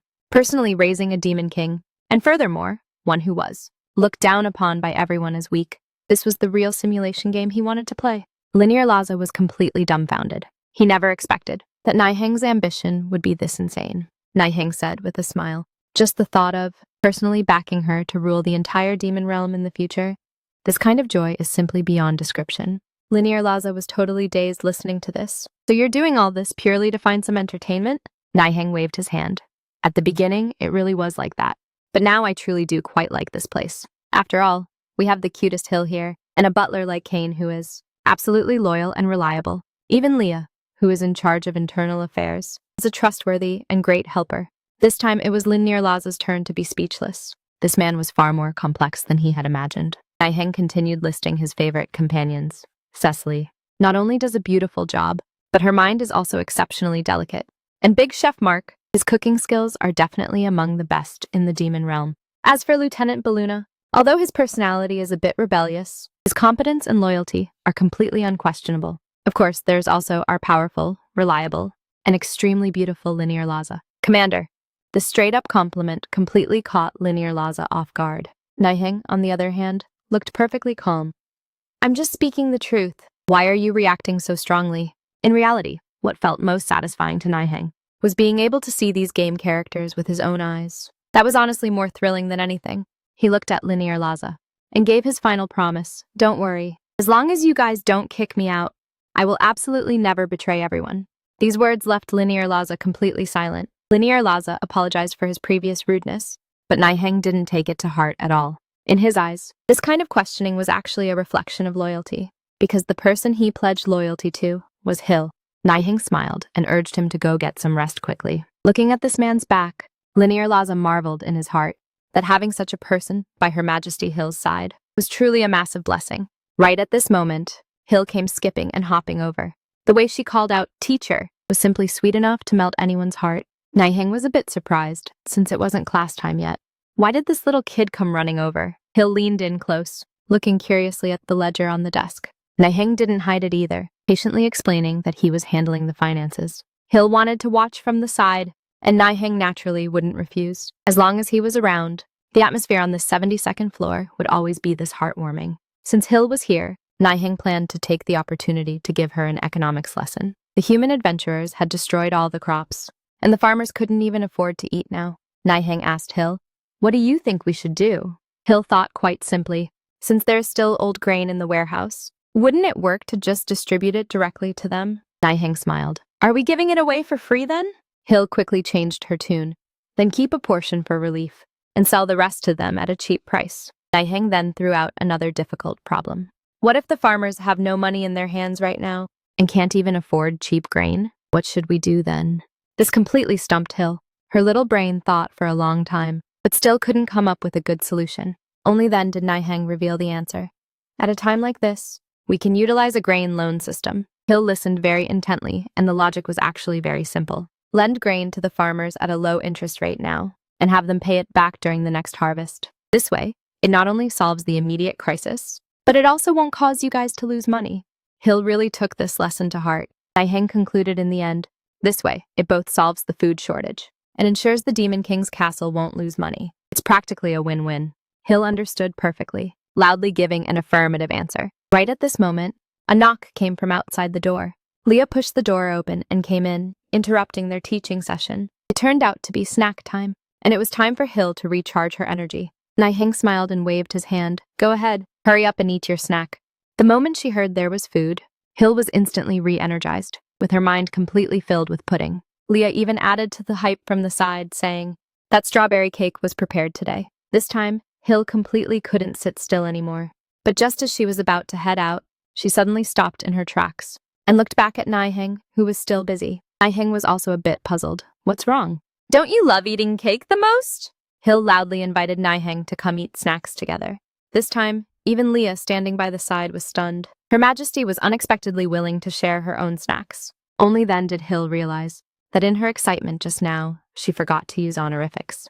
So she quickly added them with a blushing face. Nihang was also quite surprised in his heart. This little kid is usually super protective of her food. So the sun really rose from the west today. Since it was Hill's kind gesture, Nihang naturally wouldn't refuse. He also wanted to taste what kind of cake it was that could make her this obsessed. Hill was overjoyed, dragging Nihang as she ran toward the dining room. Looking at that tiny back in front of him, Nihang felt a warmth in his heart. To get this child to proactively share her snacks, it seemed his hard work during this period hadn't been in vain. This proved that he had completely won Hill's trust. Kane quickly stepped forward and handed a secret letter to Nihang, saying it was sent from the 71st floor. Nihang was somewhat surprised that there would actually be movement from that place on the 71st floor. Opening the letter to take a look, there was only one sentence on it: everything is ready. Nihang let out a cold smirk. Looks like today's snack will taste exceptionally sweet. Immediately after, a bombshell piece of news spread. Sitri had unexpectedly declared war openly. The entire Demon King's castle completely erupted. Who could have ever thought that a mere 71st floor would actually have the nerve to challenge a higher-up? The 70th floor Demon King, Andromalius, was right now completely about to explode with rage. He felt like Sitri was simply insane, actually daring to proactively provoke him. His subordinates quickly advised him to calm down, but he couldn't listen to them at all. In his eyes, Sitri was nothing but a useless has-been whose power was sealed away. Count Eugene, however, didn't see it that way. He reminded his boss that Sitri used to be a high-ranking demon king. Even if his power was gone, his brain wasn't broken at all. Andromalius let out a cold snort. If he didn't have some kind of backing, would he dare to challenge me so flagrantly? Count Eugene lowered his voice and shared the intelligence he had recently gathered. Rumor had it that the 71st floor and the 72nd floor were already completely in cahoots. Furthermore, according to reports from their spies, Sitri had been making frequent moves lately, often running over to the 72nd floor. The meaning was very obvious by now. Sitri had found himself a backer and was preparing to join forces to deal with him. Andromalius instantly burst out laughing upon hearing this. Sitri actually wanted to make a comeback relying on that trashy 72nd floor. This was simply a joke in his eyes. But his subordinate, Eugene, looked completely serious. He reminded his boss that although the 72nd floor didn't have many troops, that Magic Sword Hill was definitely no pushover. More importantly, a mysterious home tutor had recently joined the 72nd floor. It was said that this guy had a major background and was absolutely no ordinary character. Andromalius couldn't laugh anymore this time. How could a person with real talent be willing to stay in such a small place? Eugene then dropped a major bombshell, stating that it was this exact man who single-handedly facilitated the alliance between the 71st and 72nd floors, and even Sitri was completely wrapped around his finger. Since the enemies had already started teaming up, then there was nothing left to hesitate about. Eugene suggested launching an all-out war directly. As long as they crushed them with absolute military numbers, no matter if it was some magic sword or a tutor, all of them would be turned to ashes. Eugene leaned into his boss's ear, whispering under his breath very mysteriously. He was clearly cooking up a dirty trick. When Andromalius finished listening to this idea, it was simply way too much to his liking. He was just worrying about not having a chance to let those ungrateful fools witness what true strength looks like. But right at this moment, he suddenly noticed something was off. Aaron actually failed to show up. Eugene added fuel to the fire from the side, stating that not only Aaron himself, but even his group of subordinates had all completely vanished. This time, Andromalius completely lost it. On his own turf, someone actually dared to pull a disappearing act. He ordered on the spot to capture Aaron back immediately. It looked like before this war even started, blood would have to shed at home first. Right at this moment, a soldier came rolling and crawling into the grand hall, shouting that a huge disaster had happened. Before Andromalius could even snap out of it, the soldier's next words made him freeze completely on the spot. Sitri's army had unexpectedly already fought their way to the city gates. Everything connected now. No wonder that bastard Aaron never showed his face. As it turned out, he was working from the inside to help the enemy raid his headquarters directly. Andromalius slammed the table on the spot in a fit of rage. Eugene, on the other hand, reacted extremely fast, immediately taking the lead to report that the troops were already fully mobilized. As long as the boss gave the order, they could charge out right now and completely wipe out that bunch of people outside. The slogans were shouted loud enough to shake the sky. Andromalius was truly seeing red this time. He directly handed down the strict order for the entire army to attack, wanting to completely erase Sitri and the traitors.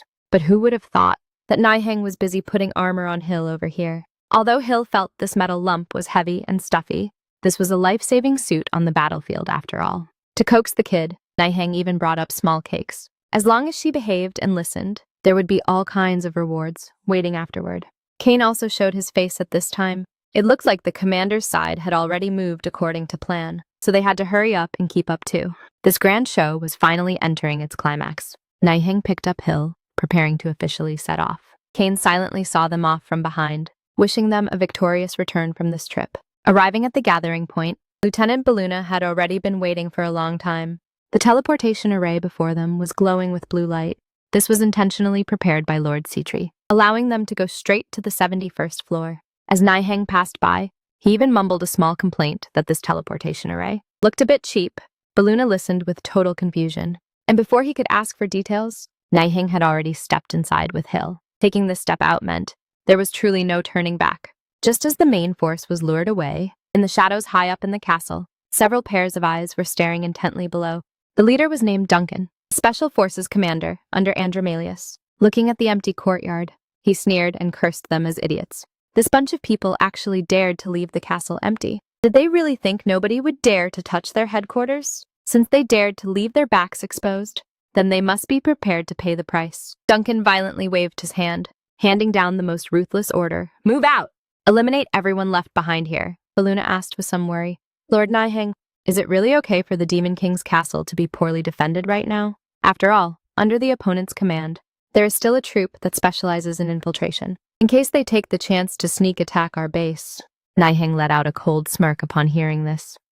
Since even you can think of that, then a sneak attack of this level is simply seeking their own death. Just as his words fell, the Demon King's castle over there indeed completely erupted. The infiltrating assassins broke through the door and burst in, thinking their plan had already succeeded. As a result, before they could even get their footing, the situation completely spiraled out of control. Kane, holding a captive with one hand, asked in a flat tone, I don't recall inviting any of you. Baluna was now completely full of admiration. It turned out everything was within expectations. Some things can be hidden, but some things are destined to never be concealed. This group of assassins never expected that they would completely kick a steel wall this time. They originally thought the Demon King's castle was poorly defended, but in the end, they couldn't even beat a maid. Cecily, holding a broom, said, Mr. Butler, this side has already been completely cleaned up. The kitchen side wasn't idle either. The unlucky bastards who sneaked in there were directly dragged out by the head chef like an extra dish. How were these any ordinary servants? They were clearly a bunch of top-tier experts hiding in plain sight. All of this was entirely within Nihang's calculations. He had already anticipated this exact move, turning the castle into a trap well in advance. Baluna was completely convinced and full of respect this time. He proactively stepped forward and said, Lord Nihang, your deployment is simply seamless. Please hand down the next instructions. But Nihang shook his head, saying in a calm tone, You got one thing wrong. The object of your true loyalty is not me. He stepped aside, revealing Hill right behind him. Although she was still holding a teddy bear, she was the real boss here. Hill looked at Nihang and said, Teacher, please act as our temporary commander. Nihang bowed slightly, since it is your request. I will definitely go all out. The real counterattack was only beginning now. Nihang's moves on this side were fast, directly dispatching Baluna to lead men to the front line to back them up. Since they were going to fight, they had to catch the enemy completely off guard. Hill still didn't know anything, wearing a large helmet as she asked, Teacher, where are we going? Nihang spoke in a gentle tone, We are going to see Lord Sitri.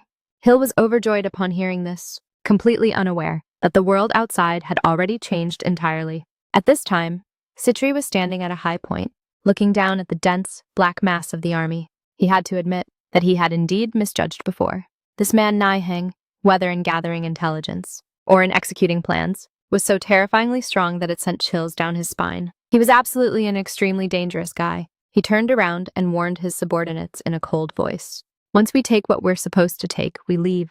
Remember, no one is to touch a single hair on Hill's head. Just as his words fell, a loud explosion echoed from the distance, and the castle gates were blasted wide open. Andromalius completely lost his composure this time, pointing outside and hurling mad curses. His subordinates advised him to retreat quickly, but he let out a dark, grim smirk. As long as this item is still in my hands, nobody can think of winning. With another loud boom, the main doors were directly blown to pieces. This group of uninvited guests really came at the perfect time. Linear Laza took the lead in charging into the grand hall, and looking at the setup around him, he couldn't help but give it a bad review. The hospitality of this 70th floor was indeed a bit too embarrassing to show off. Andromalius sneered, thinking this crowd had a death wish, daring to wild out here just because they had a magic sword. He even wanted to tear them to pieces on the spot. Linear Laza didn't even bother talking trash. Save those tough words for your next life. His entire body turned into an afterimage, instantly closing the distance, right in front of the enemy as their weapons clashed violently. The impact shook the entire grand hall. Andromalius was completely furious. Since you're so arrogant, then let's see who falls first. Andromalius swung his giant hammer, delivering a heavy and ferocious blow. Linear Laza's reaction was lightning fast, sidelining his body to narrowly dodge it. Andromalius smirked and said, "As expected of the magic sword wielder, you do have some skills. In that case, let's spice things up for you." Nobody ever expected that he would suddenly grab a subordinate beside him and sacrifice them on the spot. This method was simply brutal to the absolute extreme. From the blood, a massive hydra burst forth into existence. Andromalius roared frantically, "Tear them to pieces for me." Linear Laza was in deep trouble now. Facing this kind of monster, the situation instantly became extremely passive. Just as the front line was locked in a fierce battle, Nihang, acting completely unfazed, showed up right on Sitri's terrace. With a face full of disgust, Sitri asked, "Why did you run over here?" Nihang, however, was very chill. "I just came to see if things are going smoothly on your end." This flex from Nihang completely left Sitri dumbfounded. He actually wanted to leave Hill here, while he went to take care of business himself. To keep Hill calm, Nihang even specially took out a small blue goldfish, telling her to wait here, obediently. After all, the upcoming scene was truly not suitable for babysitting. Although Hill was 100% unwilling, before she could even throw a tantrum, Nihang's movements suddenly froze. He detected an extremely eerie aura. This power shouldn't have appeared here at all. It looked like Linear Laza's side had run into major trouble. Nihang dropped a quick, "I'll be right back," and instantly vanished from the spot. Sitri was dazed for a long time, unable to snap out of it. He couldn't even see clearly how Nihang left. This man's strength was simply unfathomable. He knew very well in his heart that Nihang leaving Hill behind was actually testing his sincerity to see if he was truly qualified to be an ally. Sitri coldly warned his subordinates to put away those useless little schemes. From now on, they had to treat Hill like an absolute god. Although Sitri was reluctant on the surface, but he still accepted the babysitting task. Hill, holding that small blue whale, was incredibly happy in her heart. Who could have ever thought that a toy Nihang casually gave her would actually become her absolute treasure? But on the other side of the battlefield, the situation had completely collapsed. Baluna was beaten into a frantic retreat. The defensive line was like paper, instantly torn into shreds. Andromalius was arrogant to the absolute extreme, looking at this crowd, making their death struggles. He felt that this game could already be ended ahead of schedule. Linear Laza was pinned down tightly by the Hydra. This monster's strength completely exceeded his imagination. He was already powerless to resist, only able to say a silent farewell in his heart. Right at this moment of certain death, the entire grand hall shook violently. This time the entire room was completely dumbfounded. Nobody could see clearly what had happened. The Hydra, which was fierce and evil just a moment ago, was instantly suppressed with a single flash. Linear Laza froze completely on the spot. This plot twist happened way too fast. So fast that people couldn't even process it. Looking at Andromalius on the ground, the Demon King, who was so insufferably arrogant just now, had now even thrown his hammer aside, slumped there in complete humiliation. He stared intently at the man before him, gritting his teeth as he asked, "Who the hell are you?" Nihang looked down from above, his tone so calm it was terrifying. "Andromalius, I suggest you surrender right now." This terrifying sense of oppression left Andromalius completely stunned. This feeling was simply identical to the first Demon King. He couldn't understand no matter how hard he thought. Why would a monster of this caliber Risk his life for such a pathetic faction? Andromalius gritted his teeth and asked, "What exactly is your background?" Nihang didn't want to hear his nonsense at all, coldly replying, "You talk too much," seeing his life hanging by a thread. Andromalius completely panicked. He started frantically throwing out offers. "Money or fame? Just join me, and I can give you anything you want." Nihang asked back, "Really anything?" The guy hurriedly nodded and guaranteed, "As long as you say the word, anything goes." As a result, Nihang's next words completely flipped the script. He calmly said, "I want that highest position." That was the absolute pinnacle a demon king could achieve. Nihang coldly mocked Andromalius. "With your current level, don't even think about such a thing." The opponent finally realized it this time. "So, that is the reason why you insist on going to that place." Nihang didn't deny it. The sword in his hand pressed a few inches closer. "You touched a power you shouldn't have dabbled with, and I have no intention of forgiving you." Andromalius, however, let out a cold laugh, thinking this was absolute nonsense. In his eyes, as long as he could win the war, any means necessary could be used. Before he could even finish his words, Nihang had completely lost his patience. With this one slash going down, the world completely fell silent. Nihang stood at the center of the battlefield, loudly proclaiming to the remaining enemy troops, "The war is over. Andromalius has already fallen. Everyone lay down your weapons immediately." The moment these words came out, the entire battlefield instantly changed dynamics. The soldiers looked at one another, as nobody ever expected. Their leader would actually be defeated so quickly. Nihang gave the ultimate choice. Surrender, and you get to live. If you still choose to resist, then death is the only option. Meanwhile, back at the rear camp, Sitri was keeping Hill company while having tea. Looking at the commotion in the distance, he couldn't help but sigh. He just left not too long ago, right? How is the fight already over so fast? But on second thought, if it was Nihang who made the move, all of this actually seemed perfectly reasonable. Hill excitedly shouted, "It's Teacher's voice! Teacher is back!" Linear Laza lowered his head to apologize, feeling that he had been too careless just now. Nihang didn't blame him at all, only comforting him that since he hadn't been on the battlefield for a long time, it was inevitable to be a bit rusty. But Nihang knew very well in his heart that the aura from just now was absolutely a top-tier existence in the demon realm. What was even stranger was that in the original game's storyline, this had never happened at all. Things were starting to spiral out of control. Nihang immediately gave out instructions, telling them to claim to the public that Sitri was the one who defeated Andromalius. Linear Laza understood perfectly. He guaranteed that he would completely shut that everyone's mouth. As for the remaining details, they would explain them slowly later. Nihang left the entire remaining messy situation to the lieutenant. Right now, he only wanted to leave quickly to pick Hill back up. Linear Laza was startled upon hearing this. "You mean Hill is currently staying alone with another demon king?" Nihang, however, was very calm, explaining that he was an ally, and besides, Sitri knew his limits, so nothing could go wrong. After explaining all of this, Nihang directly flashed and left, leaving only Linear Laza dazed on the spot. Meanwhile, inside the camp at this moment, a soldier brought back the latest battle report. The garrison of the 71st floor had already fully surrendered. Sitri listened with total confusion. Wasn't this battle fought a bit too easily? Even Hill beside him also tilted her head along, seemingly not quite understanding what had happened yet. Hill suddenly stood up, shouting, "Teacher's back!" Sitri hadn't even reacted yet. As a dignified demon king himself, he unexpectedly didn't detect anyone approaching at all. Just as the words fell, Nihang walked right inside. His tone was so casual, just like he had just come back from a casual walk. Even smoothly patting Hill's head, Sitri was completely dumbfounded. This speed was simply too ridiculous. The battle had only just broken out, not long ago. "How are you already back?" Nihang didn't explain much, directly stuffing a heavy cloth bundle into Sitri's arms. There were still wet bloodstains on it. Nihang said in a flat tone, "This is Andromalius's head. From now on, tell the outside world that you killed him with your own hands." Sitri completely froze on the spot. "It was clearly you who did it. Why put it on my head?" Nihang flashed a deeply meaningful smile. "The reason is very simple, because we are allies."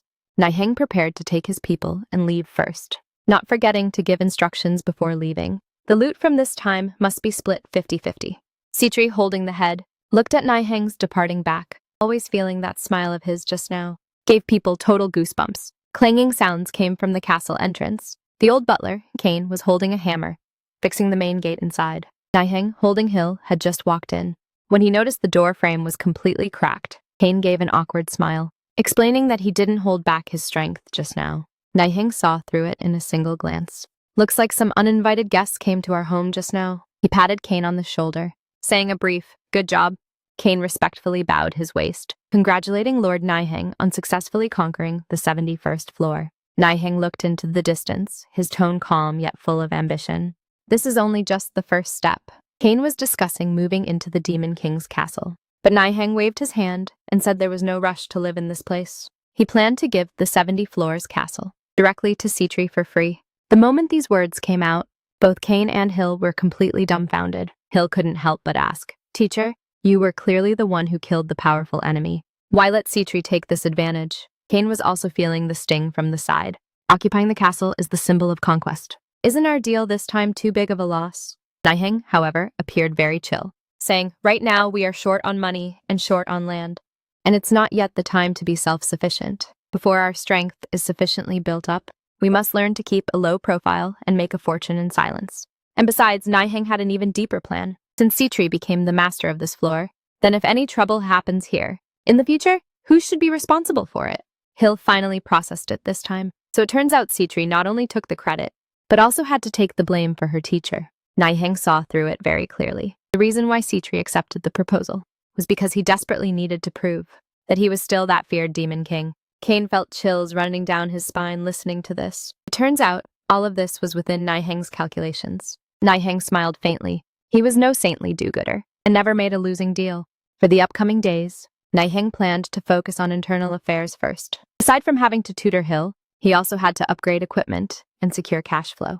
Most importantly, he needed to find out who the true mastermind behind the scenes was. Kane still couldn't help but ask clearly why he was so sure they would definitely win against Aaron. Nihang stopped his footsteps and casually replied, "Just good luck." In reality, only he himself knew that this was merely a randomly triggered, minor event in the game. To him, this was no different from having a cheat code active.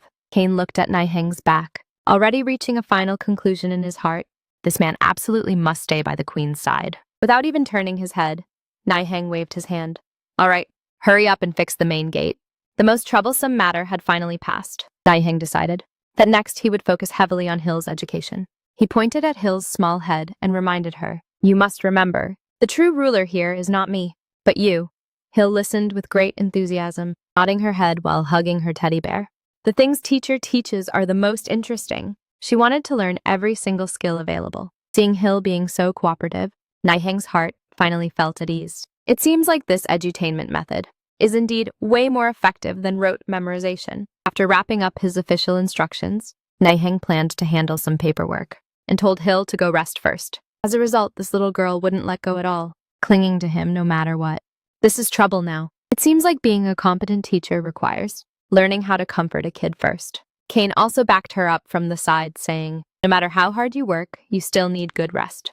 Hill felt even more confident now, insisting on dragging her teacher to take a nap with her. Nihang didn't originally feel tired, but looking at Hill's aggrieved little face, he was instantly left with no options. If he refused again, the little girl would definitely throw a tantrum on the spot. All right then, Nihang could only agree for now, planning in his mind to wait until this little ancestor fell fast asleep before sneaking back to work overtime.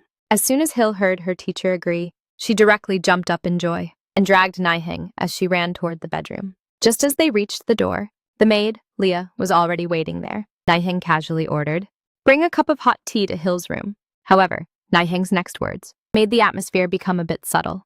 Nihang suddenly stared at Leah and asked, "You're not hurt, right?"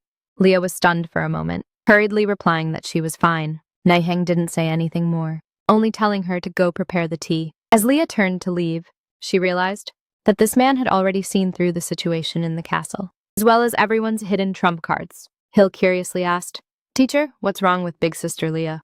While helping her cover up with the blanket, Nihang casually brushed it off, saying it was just to be safe. Watching Hill lie down comfortably while hugging her teddy bear, Nihang softly said goodnight, planning to make a successful retreat. As a result, Hill grabbed his hand in one swift motion. "Teacher, you have to sleep here too." Nihang was completely frozen this time. This wasn't in the script. Hill, however, didn't care about any of that, refusing to let go no matter what.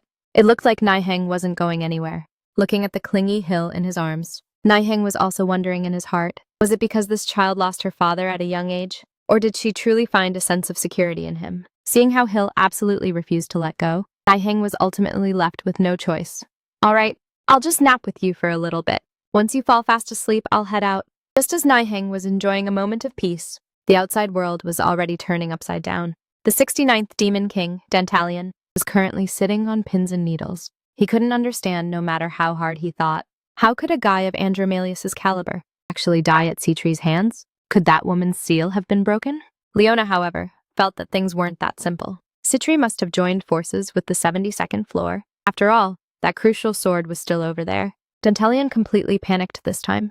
If this speculation was true, then the next target to be wiped out would probably be himself. The military minister, Alvas, had a dead serious look on his face, saying they must prepare for the absolute worst now. He suggested sending a letter to the 68th floor immediately to ask Decarabia for reinforcements. Dantalion was still a bit hesitant. Do we really have to team up with that guy? Alvas asked back.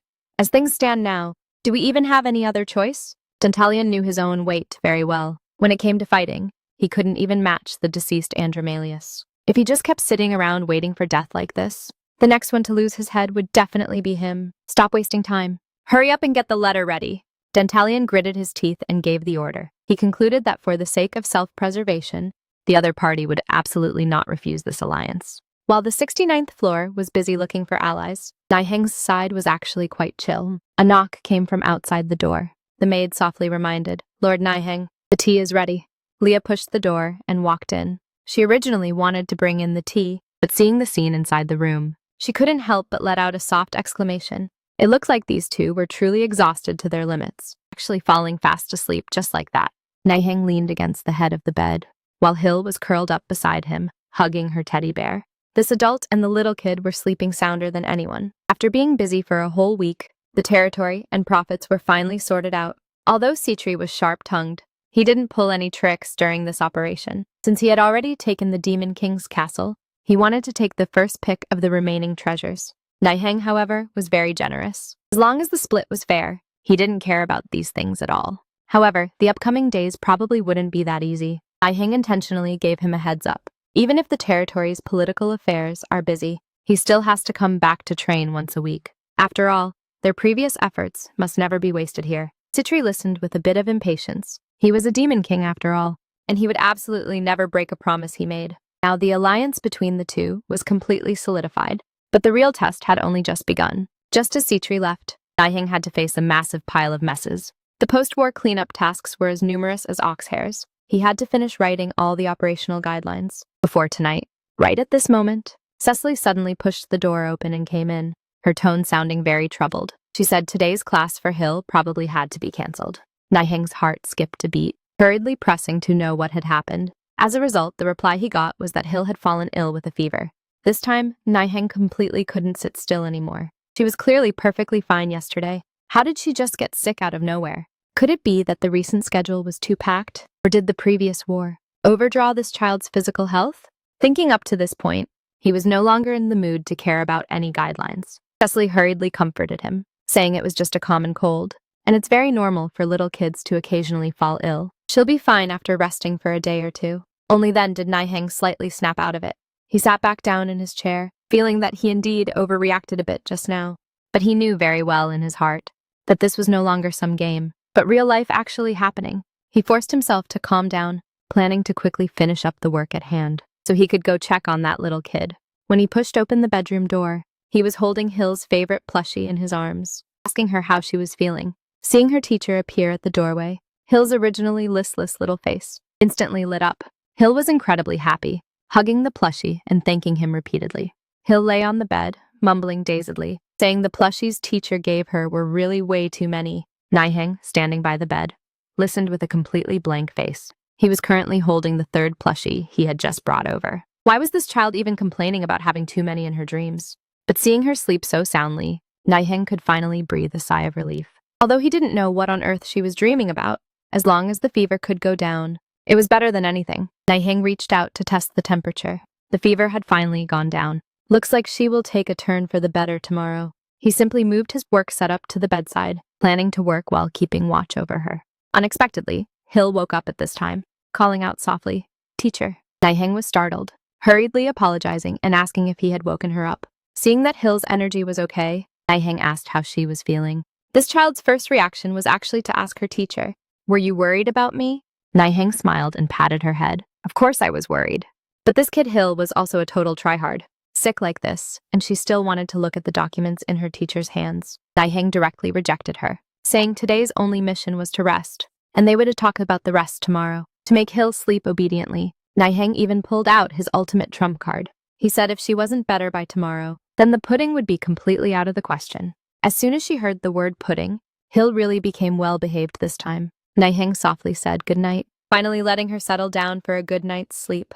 Kane walked over to greet him, saying the upper management had already sent the inventory report. Nihang was currently eating his meal, casually telling him to bring the items over. Kane, seeing him flip through so carefully, couldn't help but ask, "Are you looking for some specific item, sir?" Nihang nodded. His head, he was indeed looking for a treasure. That was a crucial item that must be recovered from the 71st floor. After all, in this world, gear is the absolute key to getting stronger, especially this particular one he was eyeing right now. It was a hidden fragment he only managed to dig up after beating the game 40 times. Who could have thought that this kind of ultimate top-tier item would actually appear in the early stages of the game? Nihang stared at the report, his tone carrying an air of absolute determination to get it. He instructed Kane that he must get his hands on this item. As for the rest, he told Kane to look it over and just pick a few items to give to the superiors. Kane took the checklist, glanced at it, and was completely stunned. He couldn't help but lower his voice and ask, "Lord Nihang, are you sure you didn't check the wrong box?" It was no wonder Kane was suspicious. The item heavily highlighted on the list was actually a broken sword of unknown origin. Even the gem on it was missing. No matter how you looked at it, it just seemed like a pile of scrap metal. But Nihang knew better than anyone in his heart that as long as Sitri's side gave the nod, he had to take this thing away immediately. When they actually entered the treasury, Hill's eyes were almost blinded by the glare. The whole room was glittering with premium gemstones. This child was running around the room in pure excitement, thinking every single stone looked beautiful. Nihang, however, didn't even glance at those gems. He walked straight to the corner, staring at that inconspicuous box, and softly said, "That's the one." Seeing Hill curiously leaning in, Nihang quickly played it off and casually changed the subject. After all, the true power of this sword could not be let known to anyone just yet. Just splitting half of it yielded so many good things. It looks like this trip to the 70th-floor treasury was an absolute an absolute jackpot. Nihang said Sitri was exceptionally cooperative this time, so the recovery process went very smoothly. As soon as the guards saw Hill, they immediately gave a highly respectful salute, loudly calling her, "Your Majesty." Hill clearly hadn't adapted to this kind of grand scene yet, holding her teddy bear and freezing on the spot for quite a while, before stuttering out a reply, "Thank you for your hard work." However, what Nihang cared about the most was still that treasure he specifically demanded to bring back. The head guard carefully opened the box, asking him to inspect it personally. Nihang took a glance. "Yes, it's this exact sword. This is the legendary Sword of Blood and Tears. As long as magic power is infused into the ruby on the hilt, the entire sword looks as if it's shedding tears of blood. The name alone sounds badass enough. This sword is a top-tier cheat code in the game. As long as it's equipped, the growth speed directly multiplies by 5 times. Although he didn't know how effective it would be in reality, it was absolutely a treasure. Not only is it the weapon with the highest attack power in the early game, but it also allows the user to learn special magic. It's simply broken and OP. Hill leaned in and curiously asked, "Teacher, what is this?" Nihang smiled and said, "This is a gift for Hill." Hill looked completely puzzled. "But this sword is clearly broken." Nihang, however, wasn't worried at all. He said it didn't matter, as he knew where the remaining fragments and gems were. As long as they find them all, it can be repaired. Hill tilted her head and asked, "Then what will it look like after it's fixed?" Nihang teased her, saying it would become all sparkly and super pretty. Hearing this, Hill's eyes instantly lit up. Hill got super excited, her head completely filled with images of sparkly things. Linilaza asked if they should call a blacksmith over. Nihang waved his hand and said there was no need. The sword wasn't something an ordinary blacksmith could touch. If you don't have the right tools, don't take on such a delicate job. Better to go check the inventory first. While Nihang and Linilaza were busy dividing the resources, Hill had long been drawn to the treasures nearby. The entire room of gems was glittering, and this child found every single one beautiful, completely unable to look away. Nihang, while giving instructions to move all these things to the armory, carefully double-checked the list. Although he claimed he was going to distribute them to the soldiers, he clearly already had a plan in mind. The real plan was just about to begin. Nihang looked at the room full of treasures and asked Hill if there was anything she fancied. Hill seemed a bit hesitant, saying in a small voice that she didn't need anything. Nihang smiled and comforted her, not to be polite. Everything here belongs to you in the first place. Just take whatever you want. Hill hesitated for a moment, and finally pointed at that crown encrusted with rubies, saying she wanted this one. Nihang looked at that crown, unable to help but sigh in his heart that she was indeed the descendant of the Demon King. Even if she remembered nothing, the instinct for power in her bones still couldn't lie. After Hill finished picking her item, Nihang brought her to the abandoned mine of the 71st floor.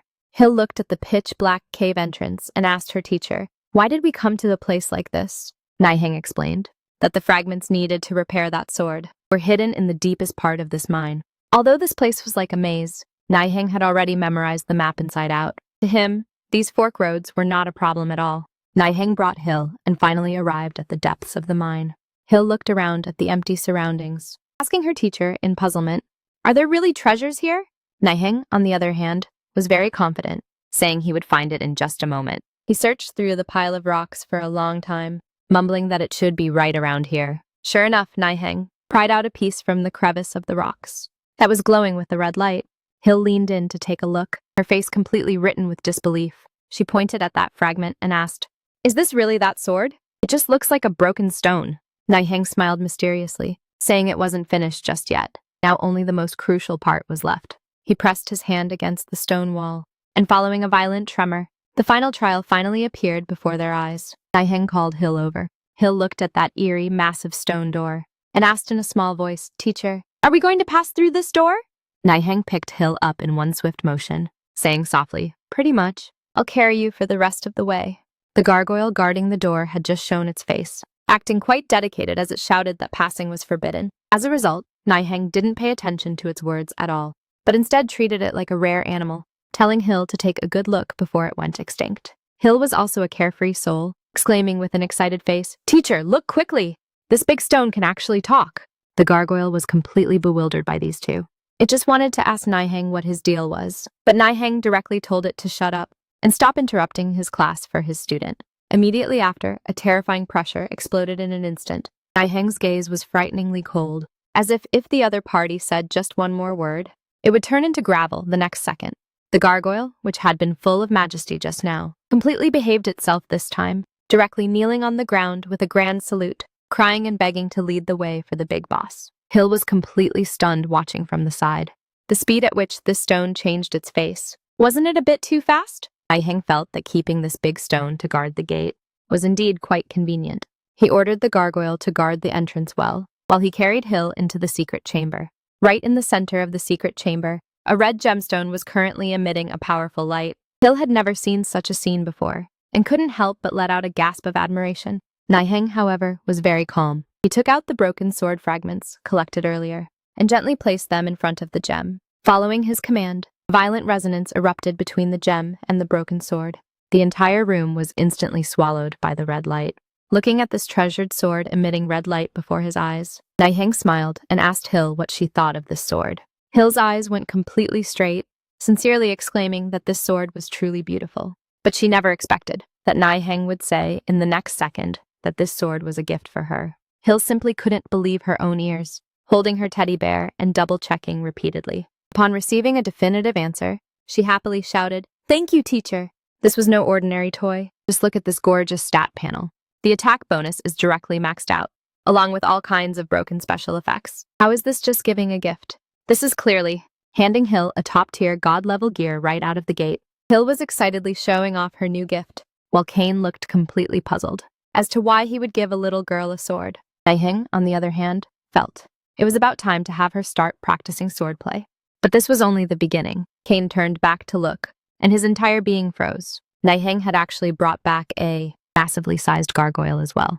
Such a big fellow, and it surprisingly wasn't meant to guard the Demon King's castle. Nihang sneered and said it had a much more important mission, which was specifically dealing with those annoying humans. Nihang had no patience for this big guy, directly dropping a harsh warning that if it dared to slack off, he would dispose of it at any time. But this wasn't the most urgent matter yet. Kane brought back a piece of intel. Dentalion had actually joined forces with someone else. This was clearly trying to stir up trouble. If two Demon Kings truly formed an alliance, the situation would become quite hard to handle. Nihang, however, just let out a cold laugh.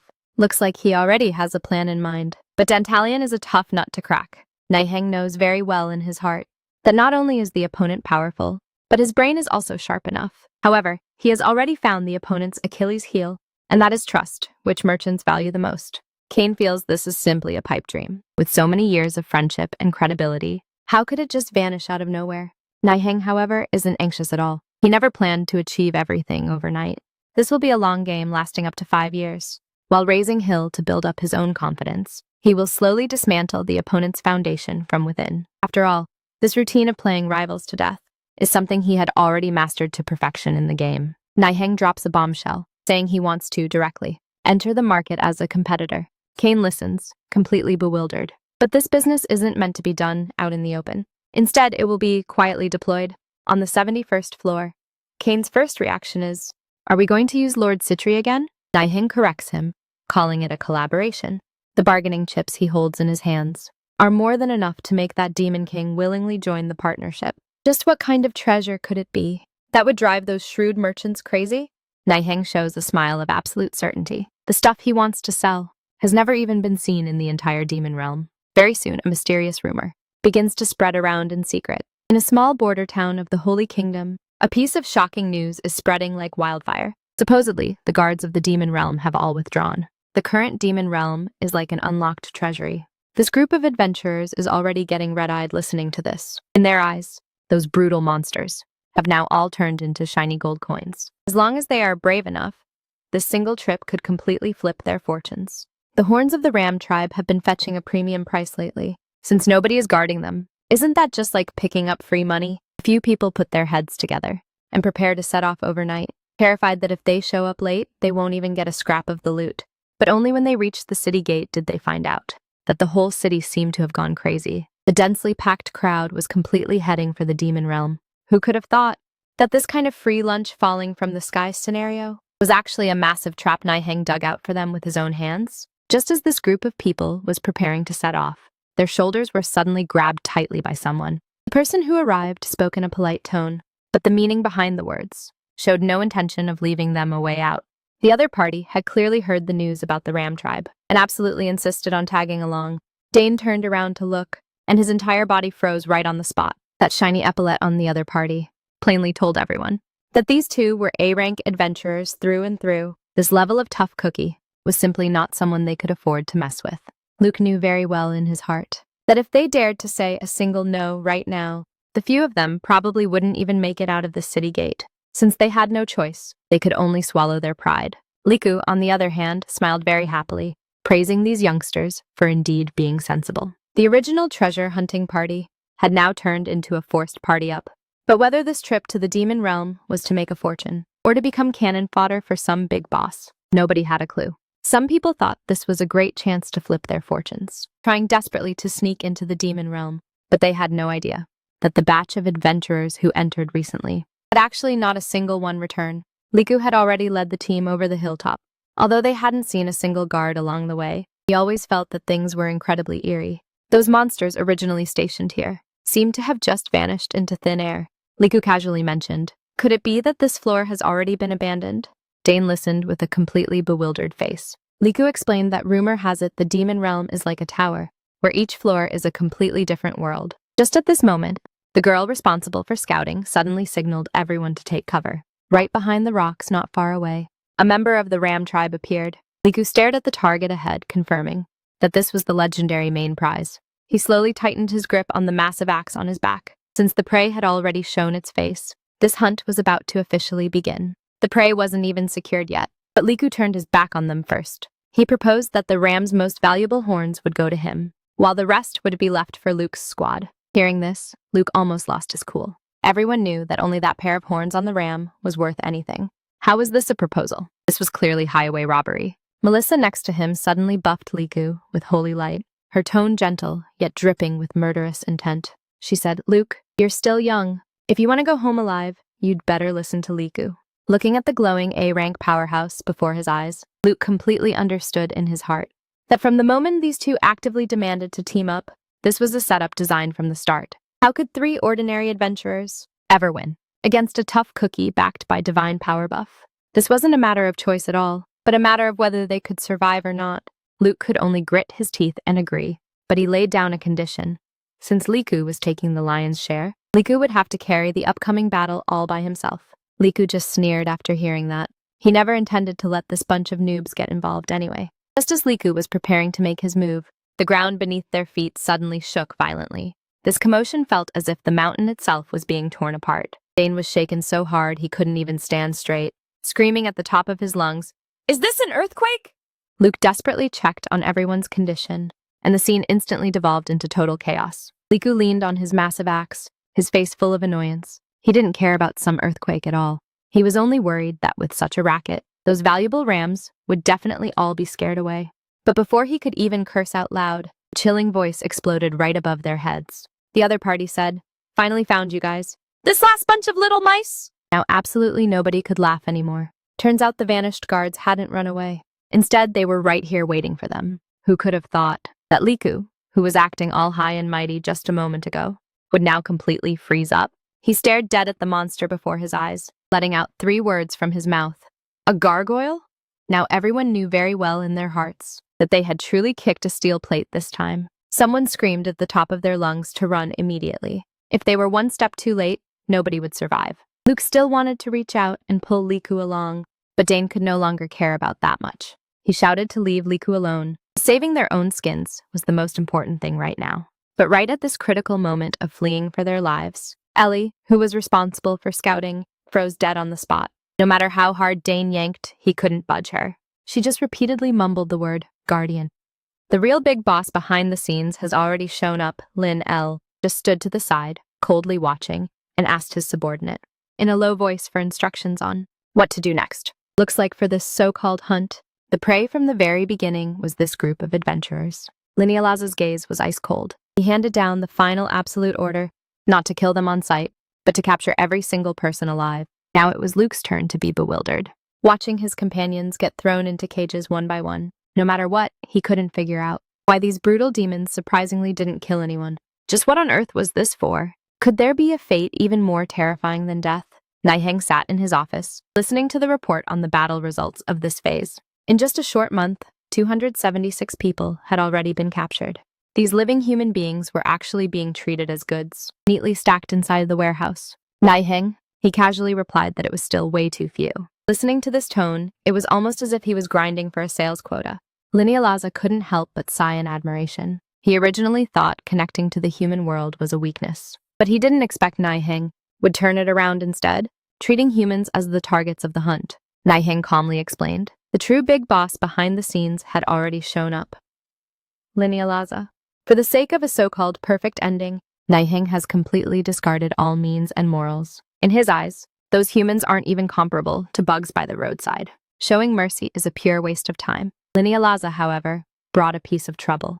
Although using guards as bait was very successful, the native residents of the 72nd floor have already started to feel uneasy about these humans. Nihang fell into deep thought after listening. If it triggers public anger in the territory, then this business won't be profitable anymore. Not to mention that the number of people captured recently is indeed continuously dropping. Since the current method is no longer working, then it's time to completely change the plan. Nihang suddenly asked Linealaza if he knew any masters expert in conditioning. Linealaza quickly came up with an answer. As for those who can manipulate human minds, there are indeed quite a few. The corner of Nihang's mouth curved up slightly, since capturing them takes too much effort. Then he'll switch to an even more brutal move, making them cry and beg to come back here again in the future. This time, things have completely deteriorated. This is no longer a simple hunt, but a harvesting targeting the soul. The current city of Sote has completely blown up into a mess, with the number of missing people already exceeding 200. But even though things have escalated to this point, the teleportation gate to the demon realm surprisingly hasn't been closed yet. The Adventurers Guild is locked in a fierce argument. The guild locked down the missions to save lives, but those high-ranking adventurers who live off bounties aren't buying it at all, clamoring that they are about to starve. Just when the two sides were at a standstill, the door of the guild was suddenly slammed open. A battered figure stumbled his way inside, still desperately screaming for help from his mouth. Everyone took a closer look. Isn't this Luke, who had been missing for a long time? He looked like he had just returned from the jaws of death, and the moment he opened his mouth, he dropped a bombshell. He said he had just escaped from the demon realm, and those missing companions weren't dead at all, but were all captured alive by the guardians of the demon realm. Now the entire guild instantly fell dead silent. Luke looked as if he was grasping at a saving straw, crying out for help hysterically in front of the counter. He said his companions were still suffering in the demon realm, so they must send people to rescue them immediately. The big boss of Sotte City finally showed his face. Srank Guild, Master Adelberg. Stepping out with heavy strides, he wasn't in a hurry to order a rescue. Instead, he stared at Luke and asked a key question. Why would the demons go through the trouble of capturing humans alive? Luke's eyes darted around evasively as he made excuses, saying he was only focusing on running for his life back then, and had absolutely no headspace to check for clues. The guildmaster let out a cold laugh. How could a mere C-rank adventurer manage to make it out of the demon realm completely unscathed? This simply didn't make any sense. He slowly leaned closer to Luke, his tone becoming exceptionally ice-cold. He said Luke's heartbeat sounded exactly like that of a liar. Now this is getting interesting. The guildmaster's intuition is terrifyingly accurate. He noticed that Luke's heartbeat had suddenly become unusually steady, as if a switch had been forcibly pressed by someone. A foul stench began to fill the air. That was the filthy scent belonging to the demons. The guildmaster directly laid the cards on the table. You've already been brainwashed by the demons, haven't you? Who could have thought that after hearing this, Luke didn't even plan to keep up the act anymore? He sneered and praised the guildmaster's sharp eyes, saying he truly lives up to being a legendary S-rank. The moment those words dropped, the situation instantly went out of control. Luke actually drew his sword and attacked directly. How is this a survivor coming back to ask for help? The strike was simply too fast. Will the guildmaster be able to dodge it? This farce finally came to an end. The guildmaster casually dealt with the trouble and immediately turned around to give orders, telling Angela to notify all guilds to absolutely never step into the demon realm again. He intended to completely seal off the teleportation gate, and it wouldn't matter who had an objection. But just as he was preparing to wrap things up, a messenger suddenly rushed inside. Something terrible has happened. The guildmaster's warning was one step too late. The guilds in other regions have now completely blown up into a mess. Those tough characters from the Northern Alliance had absolutely no intention of sitting around waiting for death. They had already assembled their forces, clamoring to directly charge into the demon realm and twist off the demons' heads. Now the situation has completely spun out of control. In the capital of the Bismarck Empire, this bunch of adventurers couldn't sit still. They didn't want to fall behind at all, terrified that all the benefits would be snatched up completely by the Northern Alliance. And in the Holy Kingdom of Felix, they shouted slogans louder than anyone else. This bunch of fanatical believers, acting under the banner of God, vowed to make the demons pay back their blood debts. Going back in time to a few days ago, Nihang had already set up the board long ago, utilizing those brainwashed puppets to catch all the adventurers in one fell swoop. But he specifically gave instructions to leave Sotte City for last to handle, because a tough character was holding down the fort there, the top-tier assassin, Adelberg. In order to deal with this variable, Nihang intentionally held back a card, just to ensure the guy wouldn't have any time to react. The result was exactly as expected. Watching the adventurers flooding in across the mountains and plains, Baruna was completely converted. As long as it's Lord Nihang's plan, it will absolutely never fail. This time, the human world is truly about to see a massive shift. The deeper the contact, the more one can feel the terror of Nihang. To make the plan absolutely foolproof, the entire Fourth Army has already assembled. The adjutant handed down an absolute order. Not only must they win, but they must also capture this entire crowd alive for the Demon King.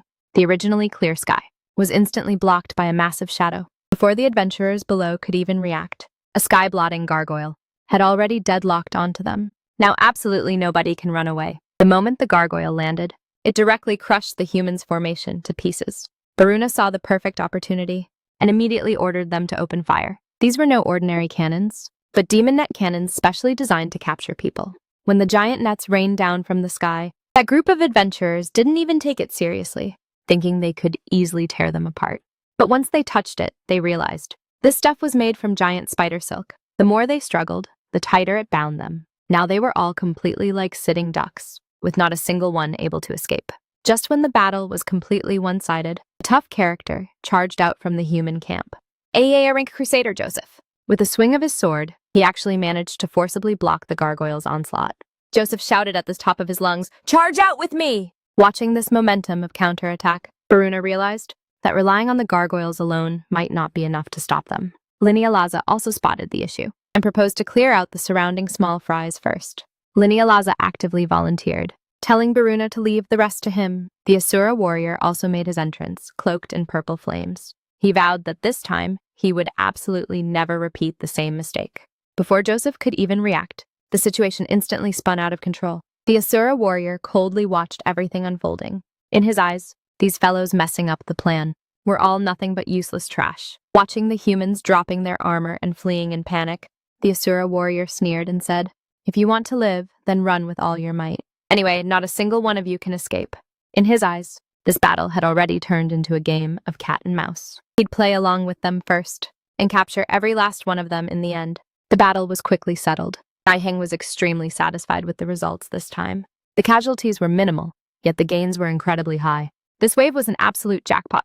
Linalaza chimed in from the side, saying this was all thanks to Lord Nihang's excellent plan. Nihang, however, knew very well that no matter how perfect a plan is, it still relies on the people below executing it properly. The battle was over. Nihang was quite satisfied with the performance of the two newcomers who led the team this time. After giving a few simple instructions regarding the wrap-up work, he turned around and left. Returning to the room, Tyr was leisurely eating pudding. It seemed the atmosphere here and the battlefield outside were completely two different worlds. Nihang called over Kayan. As he would play the main role in the upcoming plan, he requested to leak the news to the merchants of the demon realm and demanded only the 200 most valuable captives. As for the rest of the people, Nihang waved his hand to release them all back. Kayan was completely dumbfounded by this. After going through so much trouble to capture these people, they were actually going to let them go for nothing. No matter how you look at it, this business is a total loss. Could it be that Nihang wants to negotiate with the humans? Or is he playing the long game to catch a big fish? Kayan quickly tried to dissuade him. He felt that provoking the humans right now was really a bit too rushed. After all, the other party still has a few tough nuts to crack. Whether it's the Holy Kingdom or the Empire, every single one sounds like trouble. If a real war breaks out, the demon's current chances of winning are not that big. Nihang, however, didn't think so. He admitted that these humans are very troublesome, but if they hide just out of fear, then that would be a truly wrong move.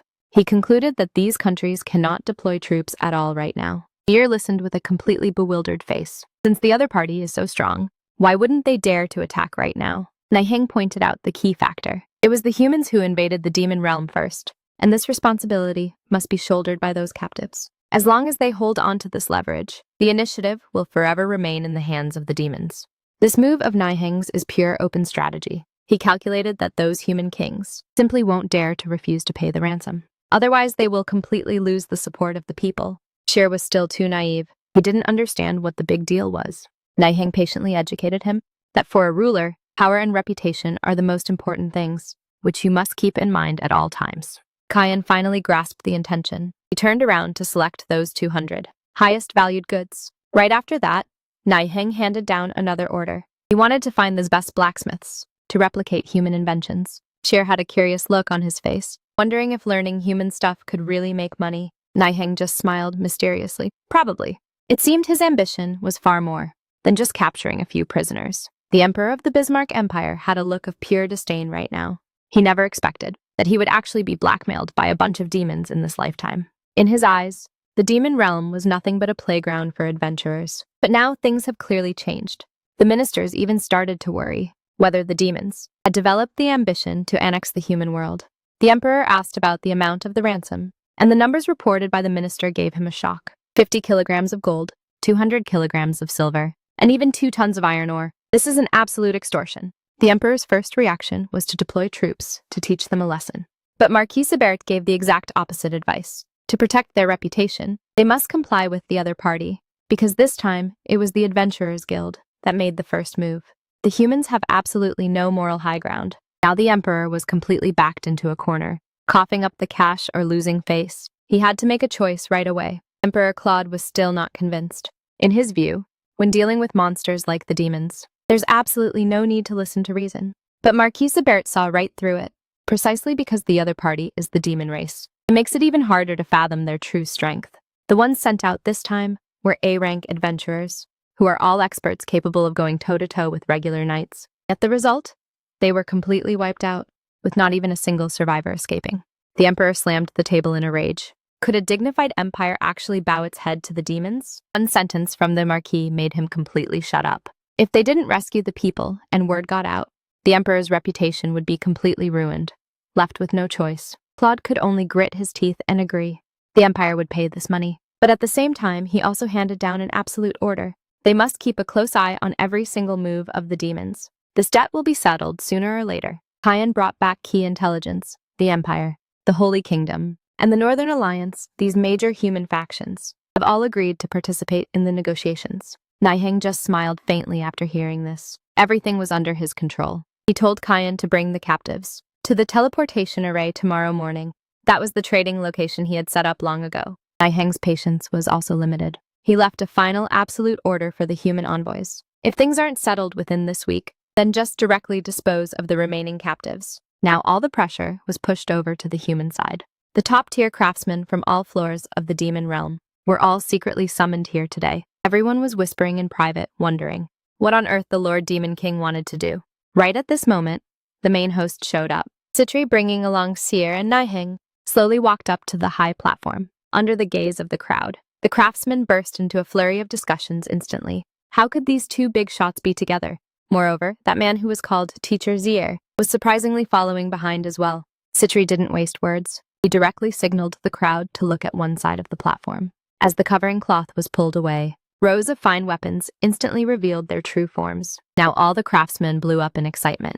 These old masters, who had seen a lot in the world, were all frozen on the spot one by one. They couldn't even believe where premium equipment of this level was actually obtained from. This craftsmanship, this quality was simply an unheard of masterpiece. Today truly opened their eyes. These swords were all battle spoils snatched from the hands of the humans. Yet the demon craftsmen had looks of pure disdain on their faces, feeling that even looking at them was an insult to their eyes. Sitri, however, at this very moment, handed down an absurd task to them. Not only did they have to study these swords carefully, but they also had to perfectly replicate them. The craftsmen were completely dumbfounded by this. Did this mean the craftsmanship of the dignified demon race was actually inferior to those humans? Nihang walked over, holding two swords, not saving them any face at all with his words. Since you all understand, then hurry up and get moving. Stop wasting time and materials to manufacture that useless garbage. The moment those words came out, the venue directly blew up. The craftsmen stomped their feet in rage. Even if you are Zier's teacher, you can't insult people like this, right? Nihang, however, appeared extremely calm. He was just speaking the truth. The weapons of the demon race were indeed no good. Nihang asked the craftsman present a most heartbreaking question. If we use your creations to go head-to-head with a human sword, which one do you think will snap first? The entire venue instantly fell dead silent. Now among these hot-tempered old masters, not a single one dared to answer. Nihang then turned the pressure up to the max. He didn't want everyone to just imitate, but rather to thoroughly analyze human technology, and then surpass it in the demon's own way. After all, nobody wants to completely admit defeat in front of the humans, whom they look down on the most, right? Just when everyone was hesitating, a craftsman named Dumgrick actually stood out. He decided to accept this challenge, to see who exactly is the true master blacksmith. Although Dumgrick took on the job, he also stated outright that this kind of high-end craftsmanship would definitely take quite a bit of time to analyze. Nihang was quite generous, though. As long as results could be produced, time and resources would absolutely be plenty. Next, he turned his head and proposed to Sitri and Seer to simply let this goblin be the leader of this project. As the project leader, the two demon kings were also straightforward people, clapping their hands and agreeing on the spot. Nihang casually pulled out a badge and stuffed it directly into Dumgrick's hand. From now on, all the craftsmen here must listen to his commands. Now the venue instantly blew up. They won. A few senior craftsmen were 100% unconvinced in their hearts, feeling that Nihang was simply being too biased. They were making a racket, wanting to hold some kind of democratic vote, still thinking that they had more experience. Nihang's eyes went cold, and using just 2 words, he made the entire venue fall dead silent. Shut up. In his view, a true leader is the kind of person who dares at the critical moment to stand out and shoulder the responsibility. Those who only know how to hide in the back, talking about seniority, but don't have the guts to take on a challenge, have absolutely no right to talk about leadership. Watching Nihang's reaction, the few guys who were just clamoring before didn't even dare to breathe heavily now, hurriedly taking a few steps back. Nihang finally dropped one last sentence. If anyone dares to disobey Dumgrick, it is equivalent to defying the Demon King's orders. Now, as for who should listen to whom, everyone should be able to see clearly. Nihang had no intention of reasoning with this group of people at all. He directly dropped a harsh warning. Whoever dares to disobey will be executed immediately. The craftsmen who were just arguing non-stop a moment ago completely wimped out now, kneeling down on the ground in unison without another word. They humbly expressed that they would definitely give absolute obedience to every single command of the Lord Demon King. It seems that in the face of absolute power, all seniority and excuses are nothing but nonsense. Regarding this weapon replication project, finally nobody dared to have any objections anymore. Sitri achieved a massive success this time and was eagerly waiting to be praised. But the result was that Nihang completely ignored him, only focusing on praising Zier. Now the Lord Demon King instantly threw a tantrum, insisting that Nihang add a word of praise for him too. This difference in treatment was just way too massive. Jokes aside, they still had to talk about business. Nihang planned to borrow Sitri's name as a cover to expand the business. Sitri would only need to lend his name, to sit back, collect cash, and get equipment. It indeed sounded like a sweet deal. But the moment they talked about splitting the money, Sitri immediately made an outrageous demand, asking for a straight 50-50 split. Nihang was completely speechless and straight up called him a scammer. Before this business could even start, it looked like it was about to fall apart. Seeing that Nihang was about to flip the table, Sitri quickly took a massive cut, actively lowering his share to 10%. In the end, Nihang was still not satisfied, directly threatening him with the weapon supply. Now Sitri was completely played. In order to lay his hands on that batch of top-tier equipment, he could only back down once again. As long as he could secure the weapons, the profit split could easily be negotiated. Finally, the closing deal was set at 5%. Although it sounded like working for pennies, Nihang swore that as long as the business scaled up, this would absolutely be an astronomical figure. Although Sitri signed the contract, his heart was still racing with doubts. Could human weapons really be replicated? Nihang, however, looked completely unfazed. After all, this was the god-tier setup from the game. In his eyes, this wasn't a technical issue at all, but simply a matter of whether they wanted to do it or not. The real dimensional strike was only about to begin now. Nihang pointed out accurately that the demons' current weaponry level had already completely fallen behind the humans. If they wanted to change the status quo, they had to accept his proposal. After listening, Sitri felt it made perfect sense, and even felt a tiny bit relieved. Nihang smoothly handed over the contract, even intentionally saying that if he wasn't sure, it wasn't too late to back out now. This kind of free real estate benefit, how could Sitri possibly pass it up? But the moment the contract was in hand, Nihang's true colors were revealed. There is no such thing as a free lunch in this world. Those profits Nihang offered were actually just Sitri's risk fee, because once the business tanks, the only one whose reputation gets ruined will be the Demon King himself. To put it bluntly, Nihang was gambling with Sitri's reputation, while hiding in the back making a guaranteed profit. Only now did Sitri realize that he had completely fallen into a trap. Nihang sneered and said that since Sitri had signed, he would have to deal with whatever consequences came next. In the dark and damp dungeon, desperate sighs could be heard everywhere. Everyone was worrying about whether they could leave this hellhole alive. The guards couldn't care less, rudely dragging the prisoners out, while completely ignoring their struggles. Just when everyone was in utter despair, Nihang actually showed up in the dungeon. He stopped the guards directly, locked his gaze onto two young people, and asked in a calm tone, "What are your names?" Ailey and Dane were stunned, having no choice but to honestly give their names. Nihang suddenly asked about a person named Luke. The moment those words came out, the two kids instantly snapped. In their eyes, this was pure savage mockery, because Luke was captured by this exact group of people. Nihang smiled instead after hearing this. It seemed the intelligence finally lined up. He immediately told Kyan to bring a pen and paper, ready to flex his skills on the spot. Who would have thought that the portrait Nihang casually drew actually looked exactly like Luke? The two kids were completely dumbfounded, having absolutely no idea how he could know Luke. Nihang turned his head to Kyan, asking if this person was involved in the previous operation. Kyan hesitated for a moment, before nodding to admit that Luke was indeed sent to Suot City. Nihang couldn't help but laugh out loud. This is an absolute windfall of good fortune falling from the sky. He ordered his subordinates to bring those two kids to his office later. According to the settings of this world, once the hostility level of humans is maxed out, 3 incredibly powerful heroes will emerge, and the one he fears the most among them is precisely this hero of the sword, Luke. Nihang already had the plan in mind. There was absolutely no need to do it himself to eliminate this major threat. This kind of opportunity to kill with a borrowed knife doesn't come often. Just as he was plotting his plan, a knock came from the door. Those 2 crucial bargaining chips had already been brought before him. Nihang stared at the 2 kids in front of him, already bursting with joy in his heart.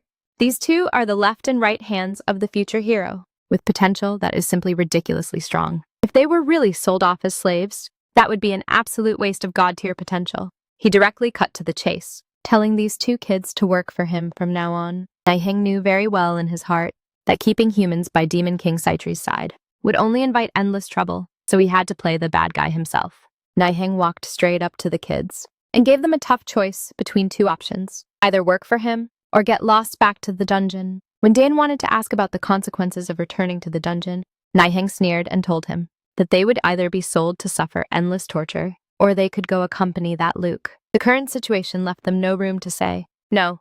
Nihang opened his mouth and dropped a bombshell. Luke is already dead. These words made the two kids freeze on the spot. Dan couldn't believe it at all. Clearly, it was this group of demons who captured him, and now they were actually saying he was gone. Nihang, however, began to shift the blame with a calm face. He said they indeed captured him, but the one who actually did the deed was the guildmaster of Suot City. He had only sent Luke to run an errand, yet the result was that Luke died at the hands of his own people. It was hard to tell the truth from lies in these words, but Nihang didn't care at all whether they believed it or not. He handed down the ultimatum once again: either work for him or go back to the dungeon and wait to die. Den was still hung up on his identity as a demon, but Aili next to him suddenly flipped sides. He decided to accept the proposal. After all, Nihang not only promised to let them live, but even promised that he would give them revenge. Dan felt that Aili must have gone crazy, actually believing the nonsense of the demons. But one sentence from Aili left him completely speechless. In this broken world, what difference is there between the demon race and humans anyway? Aili's words pierced straight through the heart. In the survival of the fittest world, having no money and no power means you can only be stepped on. He was sick and tired of those days of being looked down upon. As long as he could survive, even if it meant making a deal with the devil, he would absolutely never pass up any opportunity. Seeing that his companion was already going all out, Den could only bow his head and accept his fate. As long as Nihang could deliver on his promises, he would do anything.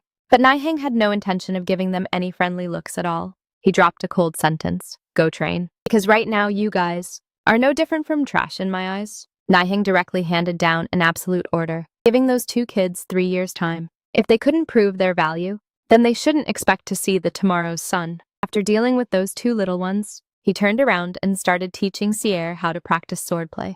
Although he picked it up halfway through, the foundation of this body's original owner was still there. Teaching the basics was more than enough. But just as they were about to start, trouble arrived. Practicing swordplay required gripping the hilt with both hands, which meant Gear had to put down his precious treasure, that teddy bear. Nihang knew very well in his heart that the bear was the only relic left behind by his father. Wanting him to let go was simply harder than climbing to heaven.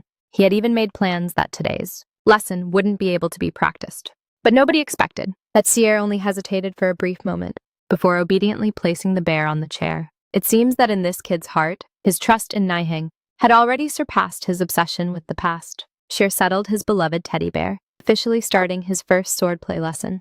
Nihang started picking on the most basic stance first, telling him to try gripping that heavy longsword. But the scene that followed left Nihang directly stunned. It was Year's first time holding a sword, yet his movements were so flawless they were textbook perfect. That massive blood and tears sword in his hands was as light as a toy. Nihang couldn't help but ask him if he had secretly practiced before. Cheer, however, said with an excited face that this was the first time in his life touching a sword. It looks like the Demon King's talent is truly no joke. This kind of potential is purely a gift from the heavens. Since the basics were already flawless, Nihang decided to cut straight to the chase, teaching him the most crucial move in swordplay. He told Sheer to watch closely, because the execution of this single slash is the true manifestation of real power. After Nihang finished demonstrating this move, he asked Sheer if he saw it clearly, and told him it was his turn to step up now. Sheer was incredibly excited, answering loudly as he was about to make his move. Nobody could have ever expected that the moment this kid raised his sword, the aura behind him completely shifted. When this single slash swung out, it practically demolished the entire training ground. Nihang directly stared in disbelief. The power of this blood and tears sword was completely on a different level compared to his memories. All its stats were directly multiplied by 5 times. This isn't practicing swordplay. This is straight up using cheat codes. Sheer sheathed his sword, still asking with an innocent face, "Teacher, did I do it right?" It took Nihang ages to squeeze out a sentence. "You did it. Simply too well." Looking at the half-demolished training ground, Nihang quickly called a halt to today's lesson. This wasn't practicing swordplay. It was pure demolition. He made a final decision on the spot, that they must switch to wooden swords for practice from now on. But before he could even recover from the shock, Sheer's vibe suddenly shifted, and his tone became somewhat cold. He said that in the castle, it seemed a few uninvited guests had entered, and the one leading them was even a woman. What exactly was going on here? Nihang quickly explained that those kids were just running errands, not disciples at all. He only planned to teach Zier alone in this lifetime. Zier wasn't that easy to fool, though, directly calling him out for also teaching Sitri. Nihang could only patiently explain that it was just a trade to pave the way, all for the sake of his future. Hearing this promise, Zier finally showed a smile. As long as he could monopolize this teacher, he would be perfectly satisfied. But before the heartwarming atmosphere could last long, Kyan leaned in close and whispered an important piece of news. Zier's birthday was coming up very soon. Nihang suddenly had a worried face, saying he had an issue weigh heavily on his mind. Sitri rolled his eyes upon hearing this, thinking that this guy really knew how to kill the mood. Nihang was in no mood to joke. He seriously warned the other party that the words coming next were extremely important, so absolutely do not interrupt randomly. Sitri thought a massive disaster had occurred, even beginning to calculate that if Nihang and Zier fell out, he could just take advantage of the situation. But after hesitating for ages, it turned out Nihang was actually worried about Zier's birthday, fretting over what gift he should give. Now it was Sitri's turn to be speechless. After all that drama, it was just for this tiny matter. This contrast left Sitri completely at a loss for words. But the real problem was only just beginning. Nihang directly made it clear that he would absolutely never leave this place, telling Sitri to drop that idea as soon as possible. Right now, the most urgent matter was to prepare a grand gift for Zier. Sitri casually listed a bunch of things like dolls, pudding, or cake, but those things are way too basic. What Nihang wanted was the kind of gift that would instantly max out his favorability. Sitri came up with an idea. Girls all love shiny things, like that huge crown in the storehouse. Although it's too big for Zier to wear right now, as long as they find a craftsman to modify it, won't it become a one-of-a-kind treasure? Nihang nodded for once, thinking this idea was actually quite solid. It seems that this time, he is truly going to give Zier a massive surprise. While Sitri kept talking nonstop on the side, Nihang didn't take in a single word. His mind was completely filled with plotting, how to sneak into Zier's room and steal the crown without anyone noticing. To ensure the plan was absolutely foolproof, he specifically brought in Cecilia as an inside agent, confirming that Zier was currently hiding in the dining room eating pudding. This was the absolute best time to make a move. The two sneaked up to the door, and just as Nihang placed his hand on the doorknob, he was thinking in his heart that this was an easy win. But in the next second, the room door actually opened by itself. Zier rushed out like a little cannonball, shouting at Nihang, "Teacher!" Now the scene was once extremely awkward. What happened to eating pudding in the dining room? Zier said he had already felt that his teacher was coming over. Now Nihang was completely out of options. He didn't expect this kid's sensory perception to be so strong that he could even catch the aura of magic. Cecilia on the side felt even more guilty, thinking that she must have dragged him down and almost caused the infiltration plan to tank on the spot. Facing Zier's curious gaze, Nihang could only bite the bullet and start talking nonsense. He said the weather today was just too good, so he wanted to take Zier out for a walk. Although this excuse was a bit lame, luckily Zier was pure-minded and actually agreed happily. Taking advantage of the time while Zier went to grab his coat, Nihang quickly shot a glance at Cecilia. The next phase of the mission relied entirely on her. As long as they could keep Zier distracted, the plan to steal the crown still had a shot. The two sat on a bench watching the moon. Nihang tentatively asked him if he liked those shiny little trinkets. Hearing Zier's affirmative answer, his heart could finally rest easy. It looks like going through all this trouble to modify the crown this time was absolutely the right decision. As long as this surprise can be delivered smoothly, all the risks taken before will be completely worth it. Nihang's acting skills this time were maxed out. With a serious face, he earnestly urged Zier that if he ever felt unwell in the future, he must never push through it, and must tell the teacher at the very first moment. This tone sounded practically closer than a real father's. Nihang took the opportunity to pat his head, telling him with deep earnestness that resting is just as important as studying. Looking at Zire's innocent and romantic appearance, he couldn't help but feel a bit emotional in his heart. This kid was truly so pure it made one's heart ache. Zier had never seen this kind of care before. Holding the teddy bear, he was moved beyond words, straight up saying that he liked his teacher the most. As long as he could study under his teacher, this bit of hard work was absolutely nothing. Just at this moment, out of the corner of Nihang's eye, he glanced toward the window. Cecilia had already flashed the mission accomplished signal. It looks like that massive crown had already been secured smoothly, since the goal had already been achieved. Nihang didn't intend to keep freezing in the cold wind outside. He casually proposed to head back inside. Zier, still immersed in the joy of being cared for, had absolutely no idea that his precious crown had already been swapped out by someone long ago. Nihang went straight to the blacksmith shop on the 71st floor. and found his old acquaintance, the blacksmith. The task he brought this time was no walk in the park. He needed to downsize that magnificent crown by a whole size, and demanded that the appearance must look exactly the same, with absolutely no traces of modification visible. The blacksmith felt a mountain of pressure upon hearing this. Nihang also specifically emphasized that this was a secret operation kept hidden from Sitri and must be completely finished within a week. It seems that to prepare this surprise, Nihang really put a ton of thought into it. After wrapping up the official business, Nihang asked about another mysterious research project. The blacksmith explained with a bit of embarrassment that although they worked day and night to crank out a prototype, the current finished product is still far from being presentable. Nihang, however, showed a lot of tolerance, saying as long as the item can be made in the end, waiting a bit longer doesn't matter. The blacksmith quickly bowed his head, promising he would absolutely not fail this trust. It looks like besides this crown, Nihang is still holding an even bigger trump card in his hands. Nihang was currently in a great mood. Jier's birthday gift was finally sorted out. Next, as long as he throws a great party, this whole gig can be considered a perfect success. Who would have thought that before he could even catch his breath? A burst of miserable screaming suddenly came from the end of the hallway. The sound made Nihang's heart skip a beat, and he quickly pushed the door open and rushed inside, only to see that the room had already turned into a chaotic mess long ago. Cecilia and Leah were surrounding him, fretting in a complete panic over Sier, who was crying uncontrollably. The scene was practically a babysitting battlefield from hell.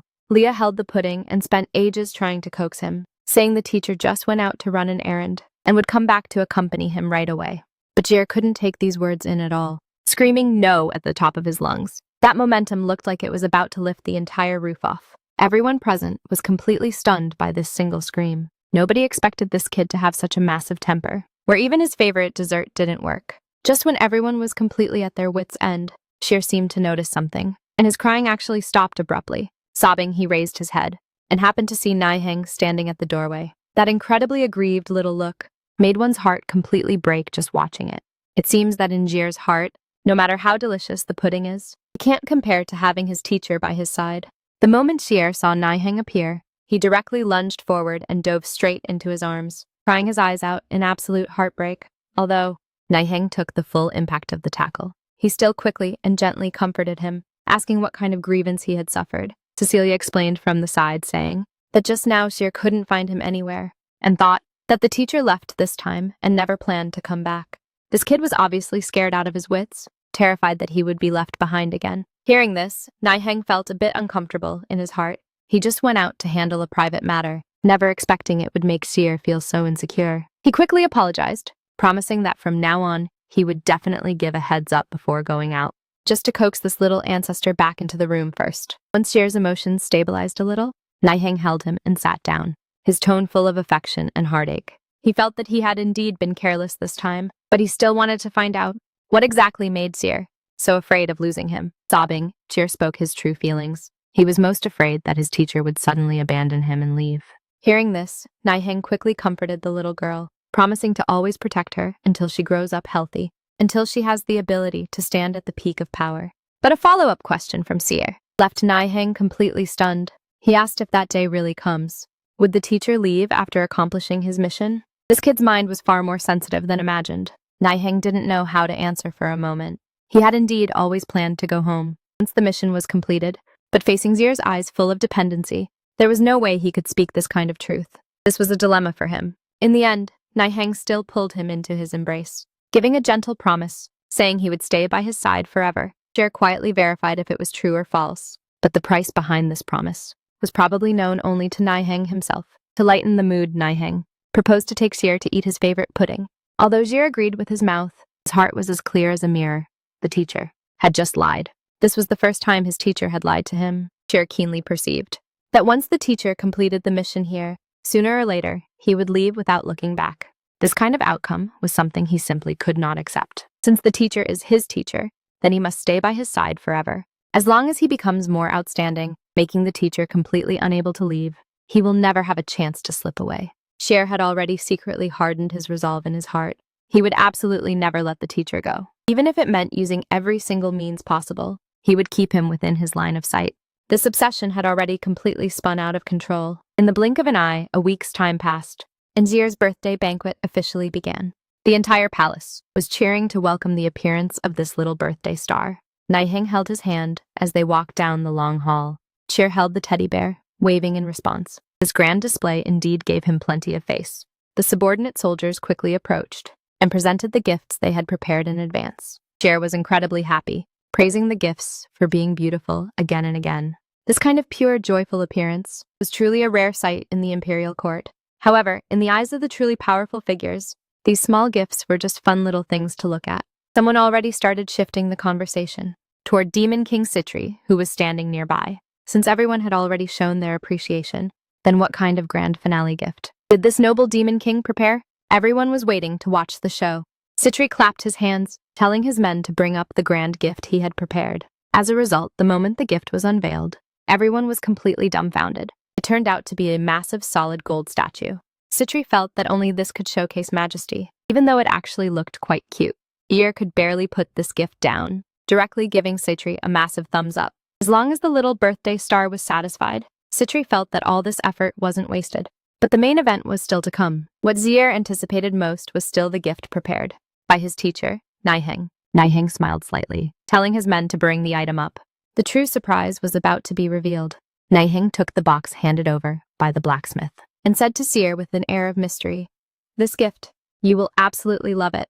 Seer was now completely dying of curiosity. To free up his hands to unbox it, he actually stuffed his never-leaving teddy bear straight into Kyan's hands next to him. This move completely bewildered the old butler. After getting Nihang's permission, Seer opened the box impatiently. At that instant, the entire hall was illuminated by a brilliant light.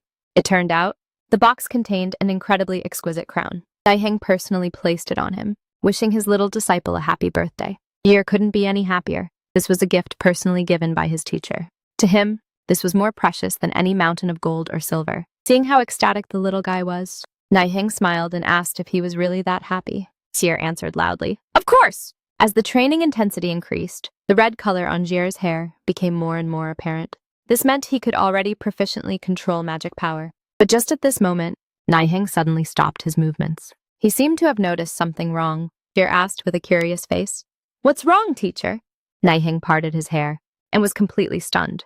This was actually a horn. He completely panicked now, quickly shouting for Kyan to come over and check, terrified that something had happened to Jier's body. As a result, Kyan said with a helpless face, "Lord Nihang, isn't it completely normal for a demon king to grow horns? Lord Sitri has them too." Now this was awkward. Nihang had actually forgotten that Seer is, after all, the future demon king. Kyan looked at Nihang in front of him, feeling incredibly suspicious in his heart. He couldn't help but ask, "Lord Nihang, what exactly did you do for a living before?" Nihang stayed quiet in embarrassment. He had just made a massive blunder, thinking Jier was sick, and even suspected it was some hidden setting. Jier shouted poutingly, "I am not sick." Only then did Nihang breathe a sigh of relief. As long as his body was fine, that was all that mattered. But then Kyan warned with a serious face, "Lord Nihang, a demon king's horns are extremely sensitive, so you must never touch them carelessly in the future." Nihang quickly agreed to it. It looks like in this world, there are still many taboos that he doesn't know about. Just at this moment, a subordinate ran over to report, "Lord Nihang, the matter you ordered has been taken care of." Nihang led Seer and walked over, asking if that prototype had been made yet. The craftsman, Dumglika, pointed at the sword on the table, but his tone was somewhat hesitant. It seems this thing was way harder to deal with than imagined. Dumglika felt extremely uneasy in his heart. If this thing turned out to be a defective product, then that would be a huge problem. Nihang, however, appeared very calm. He said it didn't matter even if it failed, and took the opportunity to teach Seer a lesson.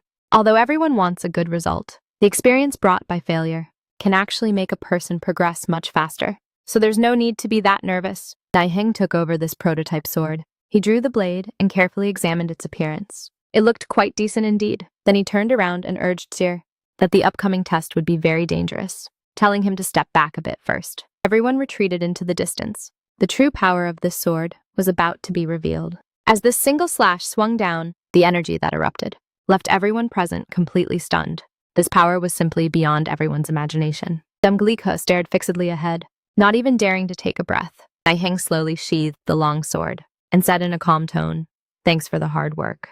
"It's a success!" The craftsmen cheered and shouted in excitement. This was the result they had desperately exchanged their days and nights for. Nihang, however, remained very composed. He felt that as long as they fine-tuned the sharpness a bit more, this perfect finished product could officially debut very soon. Nihang patted Dumglika's shoulder, saying that this was no ordinary job and that he had high expectations for him. Dumglika quickly showed his allegiance, promising that he would definitely give it his all. Shir excitedly asked the teacher from the side, "Are we starting right now?" Nihang gripped the sword in his hand tightly, smiled and nodded his head. At the same time, a piece of shocking news was spreading like wildfire. Across the other floors, word was out that someone was publicly selling extremely rare weapons on the 71st floor. Mr. Bennett, however, didn't really believe it, thinking it was mostly just another unreliable rumor. After all, in the demon realm, where would any decent human weapons come from? At most, they'd just be some looted piece of junk. But Wayne asked back with a mysterious look on his face, what if these weapons were all forged by themselves? And their quality can even match the top-tier gear of the human race. Bennett didn't buy it at all, feeling that this news sounded way too ridiculous. But just to be safe, he still planned to go check it out for himself. If those weapons really could rival human gear, then that would absolutely be a massive business opportunity. But when they actually arrived at the place, Bennett instantly chickened out. He looked at the grand building in front of him, his speech starting to stutter. No matter how you looked at it, this place seemed like a demon king's palace. Wayne, on the other hand, was incredibly calm. He told his companion that his guess was spot on, and that this business was originally set up by the demon king himself, stepping up. The massive gates crashed open, and Nihang, wearing a polite smile, appeared in front of the two. He said, "Welcome everyone for making this long trip." Right in the center of the hall, Shir and Sitri had already been waiting for a long time. How did this lineup look like a regular business? This was clearly a plot to sweep the wealth of the entire demon realm completely into their own pockets. The crowd below were all whispering to each other. Nobody expected that Lord Seer would actually show up to back this in person. This wasn't some ordinary business. This was clearly two major demon kings joining forces to run the board. Sitri scanned the entire venue, his tone packed with confidence. He said these weapons were all crafted by themselves. The quality is absolutely not inferior to humans, and he even dares to wager his title as a demon king to guarantee it. The moment these words came out, the entire venue instantly fell silent. To dare to use his reputation as a gamble. Just how massive was his confidence? However, Sitri shifted his tone, setting down very strict rules. The upcoming core secrets will only be shared with true business partners. If you want to see the goods, sure, but as long as you stay, you must sign a contract and take the goods. Those who don't want to buy can get lost right now. Sitri laid down the harsh reality straight up. If anyone listens to the trade secrets, but dares to voice any dissatisfaction in the end, then don't even think about walking out of this door alive. Wayne paused for a good while, and testing the waters, he asked, "Your Majesty, are you threatening us?" Sitri sneered. "How is this a threat? This is merely a friendly reminder." The hall instantly turned into complete chaos. Quite a few people felt this business was too risky, choosing one after another to turn around and leave.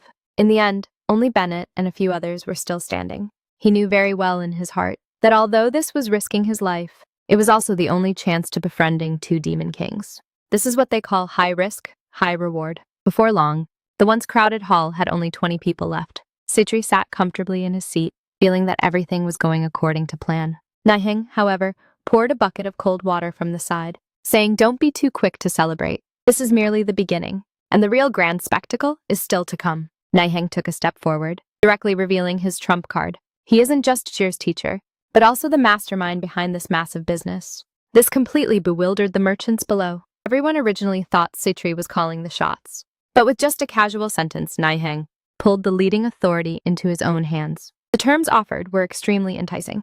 As long as they sign the contract, they can get the exclusive distribution rights. This was the first time ever in the demon realm, but there's no such thing as a free lunch in this world. Nihang held up his fingers, directly demanding a whopping 60% of the profits. The merchants were still doing the math in their heads, thinking that although this price was steep, since a demon king was backing it, the money could still be considered well spent.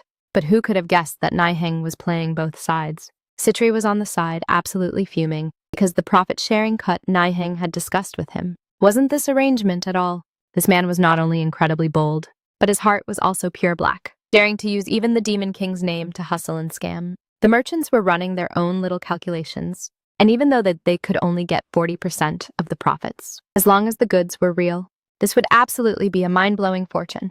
Bennett was still a bit uneasy, so he pressed further, asking if the quality could really be guaranteed. Nihang didn't say another word, directly telling his men to bring up human swords for comparison. Real gold fears no fire. The moment these old slickers laid their hands on them, they understood everything. this quality and this feel, were simply more cracked than premium human gear. Bennett was now completely sold. If he could secure exclusive distribution rights for 3 years, wouldn't he be walking around like a boss in the demon realm from now on? He even felt that his previous doubts were completely worrying over nothing. But when he asked about the supply volume, the number given by Nihang left everyone instantly dumbfounded on the spot. Only 400 swords a month? Divided among everyone, that was only 20 swords per person. This tiny amount of goods wasn't even enough to cover the gaps in their teeth. So how were they supposed to do big business? What kind of game was Nihang playing? Nihang praised the other party for being quick at math, but felt that their appetite was still way too small. What he had prepared wasn't just a few measly swords, but a true, complete set of military armaments. Bennett could no longer sit still now. He asked tentatively, "Could it be that even armor and helmets are included?" Nihang smoothly snapped his fingers, directly giving an affirmative answer. "As long as it's something that can be used on the battlefield, he has almost all of it here.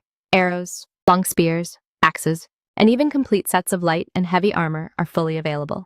How is this just selling goods? This was practically weaponizing an entire army. Bennett looked at the list in his hand, with only one thought left in his mind. This business would absolutely blow up across the entire demon realm. Sitri watched from the side, his regrets eating him alive. Had he known Nihang had so many premium goods in his hands, he should have pushed the profit-sharing ratio a bit higher back then.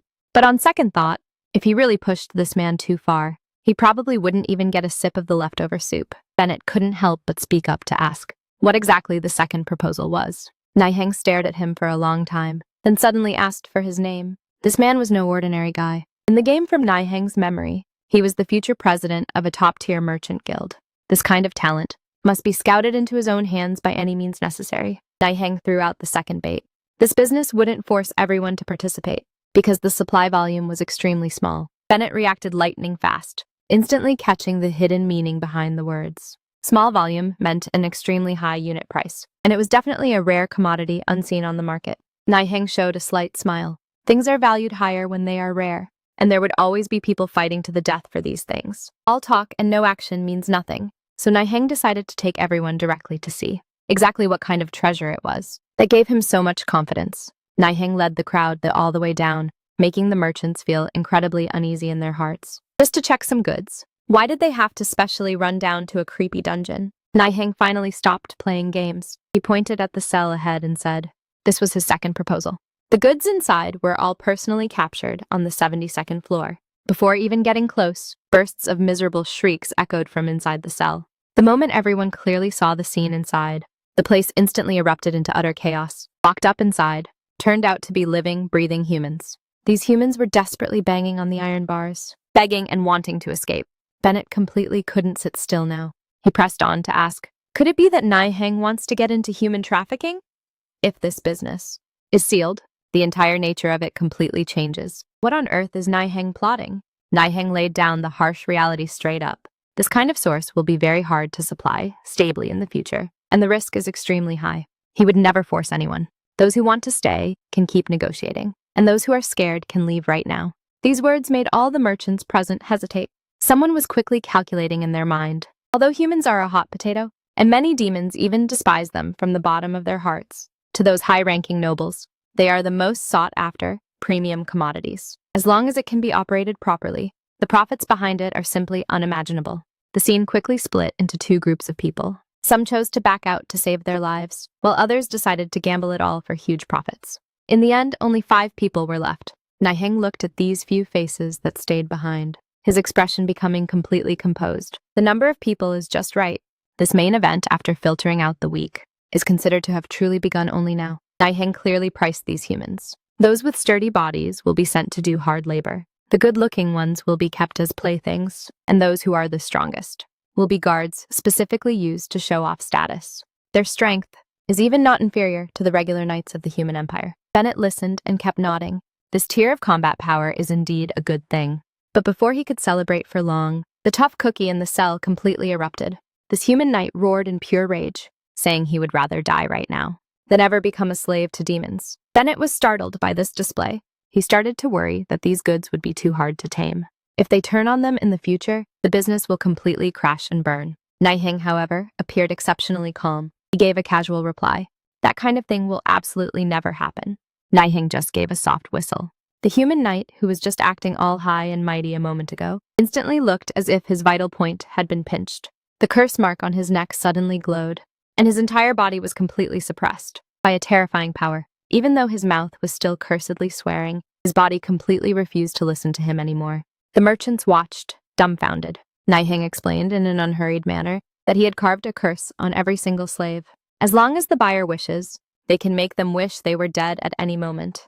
Looking at the scene of agonizing wails all over the cell, Nihang showed the coldest smile. If they are still not reassured by this, he can even provide a brainwashing service to make them completely turn into obedient puppets. Now, does anyone dare to take on this business?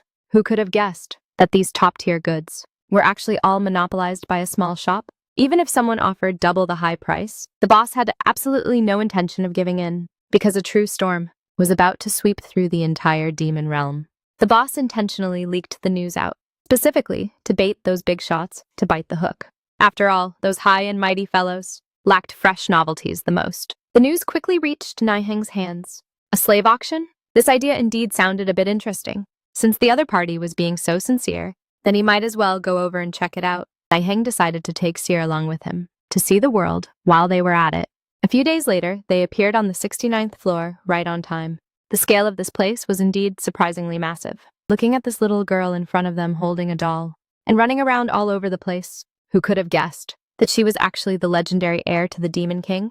The two human attendants following behind were currently completely bewildered. The shop boss, Bennett, was someone who knew his goods. With one glance, he locked his eyes onto these two fresh faces. Before he could even pry around and ask clearly, Lord Nihang directly shut his mouth with a single sentence and shut him down, telling him not to ask what he shouldn't. To let these two attendants broaden their horizons, Nihang casually pushed open a door. The treasures inside were so abundant, they were dazzling. He even generously stated, "You guys can pick any one item you want."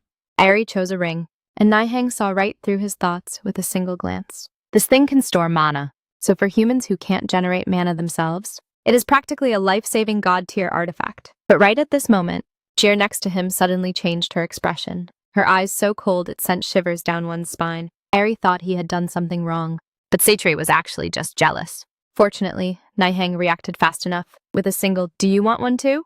Jir, who looked like a dark storm cloud a moment ago, instantly smiled like a blooming flower. This face-flipping speed was truly faster than turning the pages of a book.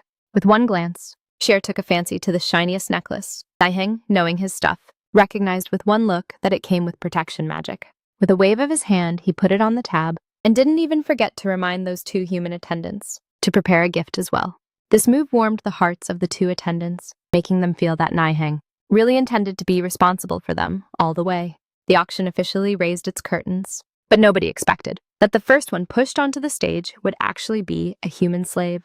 Looking at their fellow human on stage, branded, and completely deprived of freedom, the two attendants knew very well in their hearts that this was clearly a warning meant to intimidate them. Jir looked at the high price on the stage and couldn't help but ask Nihang why he didn't sell these two humans as well. Nihang, however, just smiled. What he wanted wasn't just these few gold coins. In his eyes, these humans were irreplaceable chess pieces.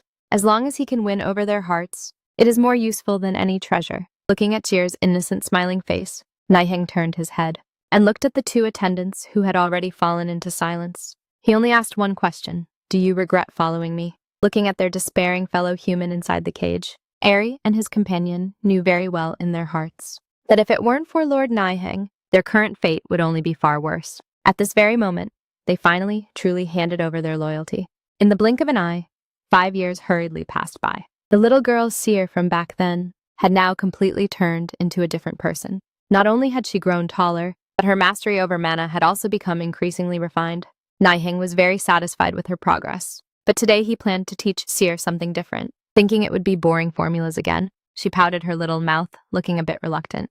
But Nihang had a serious look on his face. This was a lesson she absolutely had to learn. As the two walked shoulder to shoulder toward the distant castle, Nihang suddenly asked if she knew what day it was today. It turned out that the exclusive agreement, maintained for 5 years, was officially expiring today. The other party was definitely desperate to renew the contract with him, but Nihang coldly stated that he didn't plan on negotiating this business anymore. The current seer had indeed grown up, analyzing the situation with perfect logic. She felt that their reputation was already big enough now, so there was no need to let that bunch of merchants hold a monopoly anymore. Nihang felt extremely comforted hearing this. This child could finally hold her own. However, Nihang was thinking even further ahead. The human world was currently locked in a fierce, chaotic war, which was a golden opportunity to expand their business. But what he truly cared about was actually that demon king named Dantalion. For the sake of this day, Nihang had already been setting the board for a full 5 years. Now that everything was ready, it was time to deal the opponent a fatal blow. He took Seer along, preparing to play an even bigger game. Facing this group of mercenary merchants, Nihang directly announced the expiration of the contract. Just when everyone thought they were about to lose their livelihoods, he threw out an irresistible new plan. As long as this bunch of people just talk, spreading a piece of news on the outside, they could exchange it for endless armaments and slaves. Looking at the clueless, amazed expression of the merchants, Nihang knew very well in his heart that Dantalion's time to die was coming very soon. Facing the doubts of the merchants, Nihang just gave a composed smile. These people actually knew very well in their hearts that refusing Nihang now was equivalent to cutting off their own financial path. Aside from listening and obeying, they simply had no other choice. Cheer watched from the side, not yet fully seeing through her teacher's grand strategy. In fact, Nihang didn't need to do anything himself at all. As long as this bunch of merchants spread the news out, the situation would completely spiral out of control. Even those high and mighty big shots were now starting to dread Cheer's growth.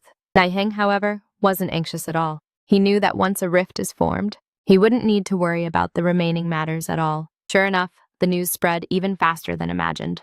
When Dantalion saw that newspaper, his whole body froze. Scandals of fake accounting were flying all over the sky, and this Demon King's reputation was completely ruined this time. Who on earth leaked the info? Dantalion was now completely losing his mind. He originally thought he had done everything seamlessly, but in the end, the thing he feared the most still happened. His arms business was originally a core pillar, but ever since the premium goods from Nihang's side flooded the market, his warehouse was completely piled up with unsold garbage. Just to save face and suffer in silence, he actually faked the accounting books, pretending that all the goods were sold out. Now the trouble had completely blown out of proportion. In the eyes of others, this wasn't to maintain clients at all, but rather that he was embezzling public funds. If this charge is proven true, his entire life would be completely ruined. What's even worse is, the merchants were now collectively making a scene to terminate contracts, and the blacksmiths were also blocking the door, demanding wages. Dantalion didn't have a single penny in his hands right now.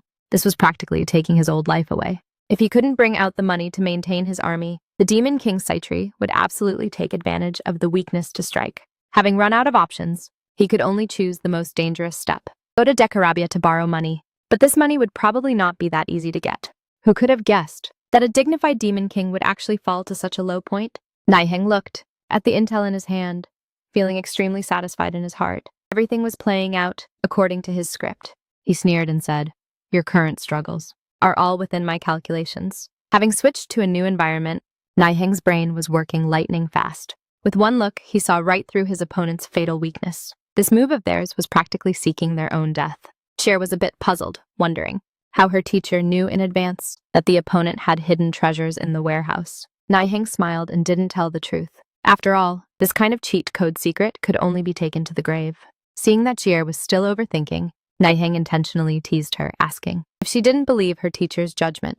This instantly made the child break into an anxious sweat. In reality, what she was thinking about in her heart wasn't the political situation at all. Nihang directly gave her some reassurance. No matter what others thought, his mind would always be focused entirely on her alone. This head pat move completely had her wrapped around his finger. Nihang was planning to play a massive game this time. The intel in his hand was simply the perfect weapon to drive a wedge between them. He already had the most suitable candidate in mind. The commander of the 4th Legion, Lin El Raza, was urgently summoned to the Grand Hall. Nihang cut straight to the chase, saying, the opponent was currently planning to join forces to stir up trouble. If they are allowed to link up, the situation will become very hard to clean up. Nihang handed over a long sword, telling him to use this weapon to handle the trouble. Then El Raza took it and examined it, discovering that this sword wasn't their own item at all, but was produced from the rival 69th floor instead. This move of borrowing a knife to kill someone was indeed savage enough. Lin El Raza instantly understood exactly how this next play should be acted out. Lin El Raza knew very well in his heart that this was definitely Nihang's idea, but in order to secure Seer's throne, he decided to risk it all and completely finish this mission. Seer was right here waiting to be praised, and that one word of affirmation from Nihang definitely made her feel like she was finally like a demon king. Since she did a great job, She naturally wanted some rewards. Nihang went with his usual routine, asking her what kind of doll she wanted this time. But he completely failed to realize that the girl in front of him had already changed. What she wanted wasn't these little toys at all. Watching Xier walk away without even turning her head, Nihang was completely bewildered. Could this be the legendary puberty hitting her? Lin El Raza gave a strict, absolute order. This operation must absolutely not expose their identities. So when everyone makes a move, they must never leave any traces behind.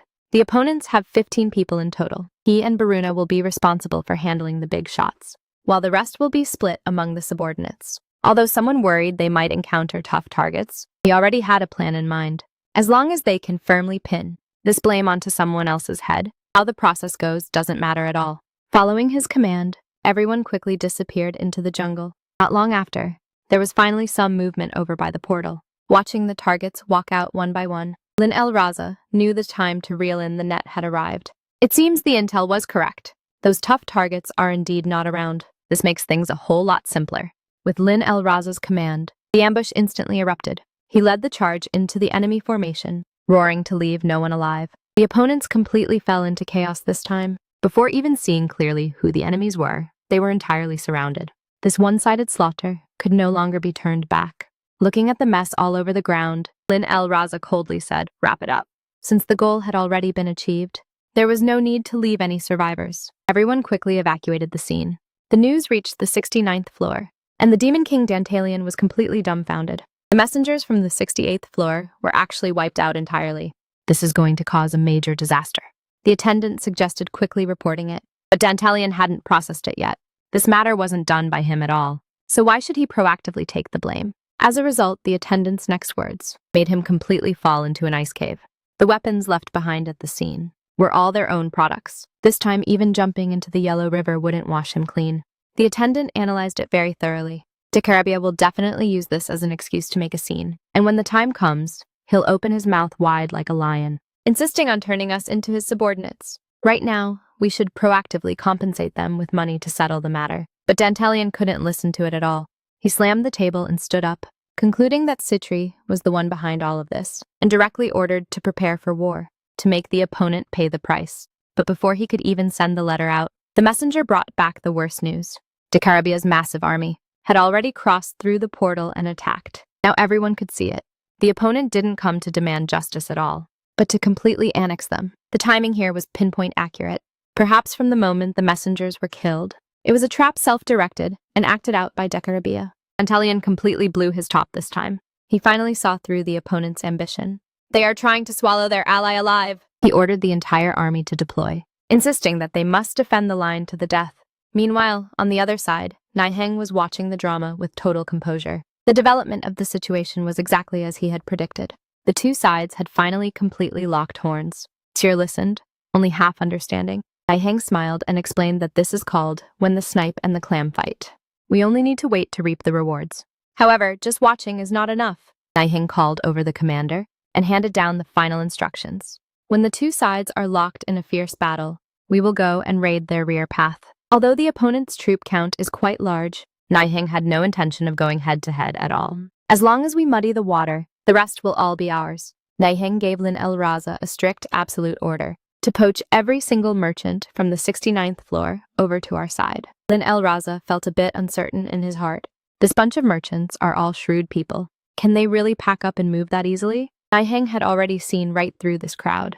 Merchants seek wealth, but they seek survival even more. Dantalion's credit is now bankrupt, and a fierce war is raging outside. This is the absolute best time for us to step in. As long as the 71st floor offers more tempting conditions, this bunch of people will definitely pack up and move overnight. When the time comes, Dantalion will not only lose his territory, but even his money bag will be completely emptied out by us. As for Sitri's side, Nihang wasn't worried at all. Who would refuse free money delivered right to their door? They just need to sit back and collect the cash. Xier was expectedly beaming with joy, making the final call on the spot for everyone to listen to her teacher. Looks like Dantalion is completely out of the running in this round. Xier sat there pondering for a long time. Nihang thought she didn't understand, but this little girl shocked him with her words, wanting to take advantage of the heated battle between the two sides. To directly lead troops and take over the 69th floor, Nihang's first reaction was to refuse. This plan was simply way too risky. But Xier wasn't having it at all. feeling that she has been practicing her skills and learning magic, so she is no longer the little kid from before. But in Nihang's eyes, now is still not the time for her to step forward. He insisted that she has to grow up a little more. Jier couldn't sit still now, feeling that she is clearly already strong enough. In fact, what Jier said wasn't wrong at all. Looking across the entire lower level of hell, no one is her match anymore. But Nihang still hesitated, because in his eyes, Jier is always still a child. If anything goes wrong with her on the battlefield, then all previous efforts would be completely in vain. Nihang told her to endure a bit longer and wait until they conquer the 68th floor before talking. To compensate her, he promised to grant Jier a wish. As long as she doesn't mention going to the battlefield, anything goes. Without even thinking, Jier said, she only wanted to go on a trip with her teacher. Nihang only now realized that, with them working non-stop all this time, the two of them really hadn't gone out to explore much. Seeing Jier so incredibly happy, Nihang felt as if he were looking at his childhood self. Looks like in the future, when dealing with this kid, he'll have to put in a lot more care and effort. Jier couldn't wait any longer, loudly announcing to everyone that she was going on a trip with her teacher. That night, Jier suffered from total insomnia, her mind completely filled with teacher Nihang. After all, in her world, her teacher was her only support. To go on the trip sooner, the current trouble had to be resolved quickly. Even if she had to be a disobedient bad child, she didn't care about that right now. No one expected that Jier would actually go straight to Lin El Raza, demanding right off the bat to set out with the main army. This instantly put the commander in a tough spot. The current Jier was long past being that little girl who needed protection. Whether it was swordsmanship or the magic taught by Nihang, she was already absurdly strong. But the problem was, if he really brought her to the battlefield, there would probably be no way to answer to Nihang. Lin El Raza still didn't dare to give the okay. After all, Lord Nihang had specifically instructed that they must absolutely not let Jier go onto the battlefield. If an accident happened because of this, nobody could take the blame. But Jier didn't buy it at all, directly pulling rank and asking back, "Who exactly are you working for? Are you listening to my teacher or listening to me?" The moment those words came out, Lin El Raza was completely out of options. In name, Jier was the sole lord. The official status was overwhelming, so he could only nod obediently and admit defeat. Having achieved her goal, Jier couldn't have been more smug. Although she promised nicely with her mouth, saying she would absolutely not run around, she was clearly just playing dumb. "Teacher, please just wait a little longer. As long as I solve these troubles with my own hands, we can set out on our trip." Dantalion directly gave an absolute order. No matter what price they have to pay, they must absolutely not let the enemy army approach the city wall by even a single step. Following that command, a sky full of arrow rain instantly sealed off the path. The soldiers charging at the very front fell in waves, but this was merely the appetizer. The secret weapons on the city wall were only just starting to charge up. With the commander's order, the firepower on the city wall instantly unleashed at full blast. Purple light beams rained down into the crowd like raindrops. The soldiers below had absolutely nowhere to hide, and were instantly blown away. This wasn't a battle at all, but a one-sided massacre. Even the falling giant boulders became deadly executioner axes. Watching their comrades fall one by one, the remaining soldiers despaired completely. It was simply impossible to charge through this kind of firepower. This is a massive problem now. The siege side's formation had completely fallen into chaos. Seeing that the soldiers could no longer hold on, screaming as they began to scatter and retreat, right at this brink of total defeat, a general in golden armor stood forward. He forcefully blocked the lethal purple light beam, stopping the entire impact all by himself. The originally chaotic battlefield, because of his appearance, instantly fell dead silent. In a deep voice, he said, "Soldiers, do not be afraid." Turns out this guy has a massive background. He is Decarabias, first star of the 5-star generals. Balthazar, as a high general of the 5-star generals, just standing there brought an overwhelming pressure. The mercenaries defending the city had never seen such a terrifying scene before. The moment they saw the powerful enemy show up, every single one of them started getting cold feet, even feeling that this battle was already unwinnable. But Dantalion directly blew his top. Instead of wasting time talking, "You better get out there and hold the line for me." He knew very well in his heart that this bunch of mercenaries who only work for money couldn't be counted on at all at the crucial moment. Since that was the case, he could only take the field himself. Hellfire burned away everything, as a green magic circle instantly exploded. This time, the real ultimate move was here. Who could have thought that Dantalion's Hellfire move would have such terrifying power? Balthazar, who was so arrogant just a moment ago, was instantly swallowed up by the green flames. The enemy camp immediately fell into utter chaos. Seeing this scene, his subordinates quickly rushed over to frantically flatter him. shouting that this move was simply invincible. But Dantalion wasn't buying it at all. He coldly shot back. Instead of wasting time talking, you'd better quickly prepare for the next attack. Now that the enemy's commander is done for, this is a once-in-a-lifetime opportunity. Strike them while they are down! The city gates crashed open, and the demon army made a full-scale charge. Dantalion felt like this match was in the bag. Defending a city naturally had an advantage. Plus, the enemy's general had just been dealt with. He felt that victory had completely tilted in his favor. As long as they could keep defending like this. But before he could even finish his sentence, an accident happened. With a sharp swoosh, a golden light shot through the air. Before anyone could even see what was happening, a soldier was pierced through on the spot. Balthazar wasn't dead at all. Stomping with heavy steps, he walked back, even casually complaining that this job was truly burning hot. This is a massive problem now. Not only did the opponent not fall, but he was completely enraged instead. Balthazar, with a calm face, activated his taunt mode. In his eyes, these helpers Dantalion brought in were just a bunch of low-tier trash who couldn't handle the big stage. He even felt that. Trying to stand on equal footing with the Demon King with just this few troops was simply a massive joke. Dantalion's defense was completely broken this time. He pointed at the opponent and cursed, saying, "You only saved your life by relying on that demon armor, so what are you being so arrogant about?" As a result, Balthazar didn't buy that at all. He coldly shot back. "Armor is also a power bestowed by the Demon King himself. If you wanted to blame something, blame yourself for being too weak to even pierce through this layer of skin." Looking at Dantalion's exasperated appearance, Balthazar had completely lost his patience. "Since you are already out of moves, then this next incoming sword strike, I'm afraid you won't be able to tank it." Just as Balthazar was preparing to deliver the lethal blow, a sudden turn of events occurred as a terrifying impact force descended from the sky, instantly smashing the ground to pieces. Balthazar reacted extremely fast, narrowly dodging it with a quick backstep. Right then, a playful voice echoed over, "Oh my, what a shame, you actually managed to dodge it." Balthazar was completely stunned, loudly demanding to know who the opponent actually was. As the smoke and dust cleared, the one appearing right before his eyes was actually Seer. That's right, it's that legendary weakest demon king. Not only did she show up, but she even casually greeted him with a relaxed face. Now the whole crowd was completely dumbfounded. At this kind of life or death moment, why on earth would she appear here? Dantalion looked at Jir in front of him, his heart starting to pound nonstop.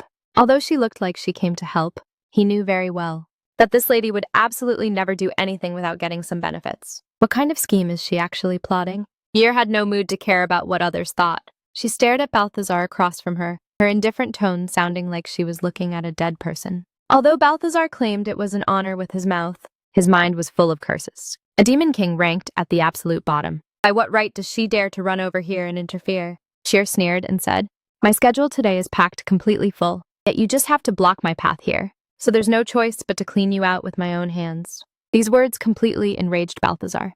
He felt that Jir was just a brat who didn't know how vast the world was. "Since you delivered yourself right to my doorstep, then I might as well take your territory along with you, which will be perfect to go back and claim credit from my master." The moment he finished speaking, he directly launched a charge. The moment Jir made a move, she skipped all incantations, lightly spitting out a single word, "Burn." A giant flaming skull appeared out of thin air. Balthazar completely failed to react this time. The demon armor he was so proud of, actually, before the attack even landed, had already begun to collapse over a massive area. This kind of terrifying destructive power, compared to Dantalion just now, was on a completely different level. But Balthazar was a tough cookie after all. Enduring the high temperature, he forcefully split open the sea of fire before him with a single strike. Although his mind was in utter turmoil, he still refused to back down with his words, sneering and saying that this was nothing but a child's trick. Looks like he still hadn't realized the severity of the problem. Before his trash talk could even finish, Jir moved. Only a sharp swoosh was heard, as a cold flash of light whizzed past, and Balthazar, who was so arrogant just now, directly dropped to his knees on the ground, completely dead silent. Jir put away her stance, complaining with a bored face that this was way too boring. Dantalion on the side was already completely dumbfounded. He even suspected if his eyes were playing tricks on him. What on earth happened in that split second just now? Right at this moment, Lin El Raza arrived in a rush with the reinforcements. The moment they met, he started lecturing Jir, saying she shouldn't have rushed out entirely on her own. Jir, on the other hand, was totally chill, even greeting him with a smiling face. But when Lin El Raza clearly saw that corpse on the ground, his entire body froze up. He asked in disbelief, "Could this really be that Balthazar?" Looks like Jir is truly going to completely shatter everyone's perception. This time, Varuna was still there, grinning like an idiot, feeling that his master was just way too badass. Lin El Raza, however, was incredibly worried, telling the person next to him to shut up right away. He seriously reminded Tyr that they had completely offended the 68th floor this time. The upcoming war probably can't be avoided now. Tyr, however, looked totally chill and even came up with a terrible idea. As long as we wipe out everyone present, won't nobody find out? Lin El Raza quickly interrupted her, saying that the news had definitely spread out already. Hearing this, Jir rolled her eyes, since they couldn't hide it. Then they might as well pin everything on the 69th floor. They could just say they were only passing by, and it was Dantalion who cried and begged them to help. In the distance, Dantalion suddenly felt a chill run down his spine. He hadn't realized yet that he had already become the biggest scapegoat. Things are getting more and more interesting now. Jir blinked, her tone so relaxed as if discussing dinner. She said, since there are so many eyewitnesses, they might as well kill them all. Then get Dantalion to match their story, and everything would be fine. The moment those words came out, the nearby soldiers were completely dumbfounded. Tyr even added with a proud face, "This is what my teacher taught me. When it's time to act, you must absolutely never hesitate." Lin El Raza could only nod helplessly, since Her Majesty had spoken. He could only follow orders. He turned around and ordered the whole army to charge, leaving absolutely no survivors. Meanwhile, on the other side, Dantalion was currently being choked up with anger by his own brainless soldiers. This bunch of people actually thought Zir came to back them up, and were even discussing how much bounty they should give her. Dantalion had already noted down this score. Once the battle is over, the first ones he'll deal with are this group of pig teammates. Looks like it's hard to say who can make a clean getaway from this chaotic battle in the end. When Jir said she wanted to clean up the battlefield, she wasn't just casually saying it. She really intended to completely raze this place to the ground. She was seen raising her hand, the energy ball in her palm pulsing frantically. If this move lands, I'm afraid not even dregs will remain. Before the guards on the city wall could even understand, Jir had already blasted it directly toward the main gate. Accompanied by a violent tremor, the entire gate tower instantly collapsed. The soldiers who were just bragging a moment ago now only had desperate screams left. In the face of absolute power, this so-called defense was simply like it was made of paper. Dantalion was completely stunned this time. He loudly questioned Zir about why she was attacking her own people. Jir gave a cold laugh, her tone filled with utter disdain. She said if she hadn't made a move, this bunch of people would have been completely finished just now. I'm the one who saved this city, so I can handle it however I want. Do you have a problem with that? Dantalion was incredibly furious, feeling that he had misjudged her. While cursing Zir for showing her true colors, he also wanted to counterattack. He felt that a magic of this level was something he could easily handle. As a result, the moment his magic circle lit up, it was instantly dispelled by Zir. Dantalion was truly dumbfounded this time. He never expected that this brat had actually mastered dispelling magic too. Zir had no intention of giving him a chance to breathe, directly dropping the final ultimatum: either disappear along with this city, or behave and listen to me. For this multiple choice question, Dantalion probably had no choice. Zir laid out the final terms. In name, it was providing protection, but in reality, it was to completely absorb Dantalion. Looking at the castle in front of him that was razed to the ground, Dantalion finally realized that this was the true strength of the 72nd floor Demon King. If he kept resisting, the next one to disappear would probably be himself. Rather than throwing his life away for nothing, it was better to find a backer right now. He quickly shouted his surrender, begging Zir to stop immediately. Tyr wasn't that easy to talk to. She coldly reminded him that since he wanted to be a subordinate, his speech must show proper respect. Dantalion completely chickened out this time, changing his wording to address Jir as Her Majesty, expressing his willingness to swear loyalty until death. As long as he could keep his life, Jir showed a satisfied smile. Since they had come to an agreement, then they had better quickly sign the contract. Looking at this pile of ruins, Dantalion knew that from this day onward, the sky was truly about to change.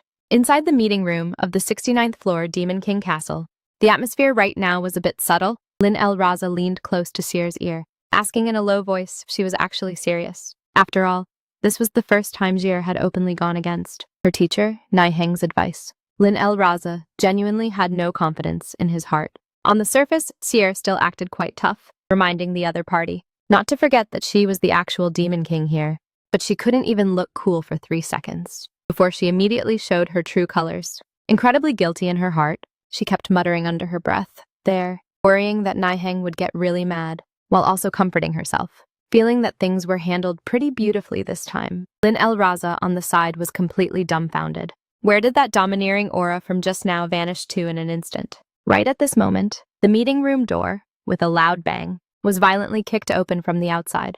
Nihang barged inside, absolutely furious, loudly shouting Jir's name from all the way across the room. With this single shout, everyone present was scared out of their wits. Looks like the trouble Jir worried about the most had still come knocking on her door. Nihang walked over, without saying a word, his aura being simply heavy enough to crush anyone. Jir was so scared that she repeatedly backed up, coherently trying to explain with her mouth, saying she had a good reason for doing this. But before she could even finish her sentence, Nihang suddenly rushed forward and hugged her tightly in a death grip.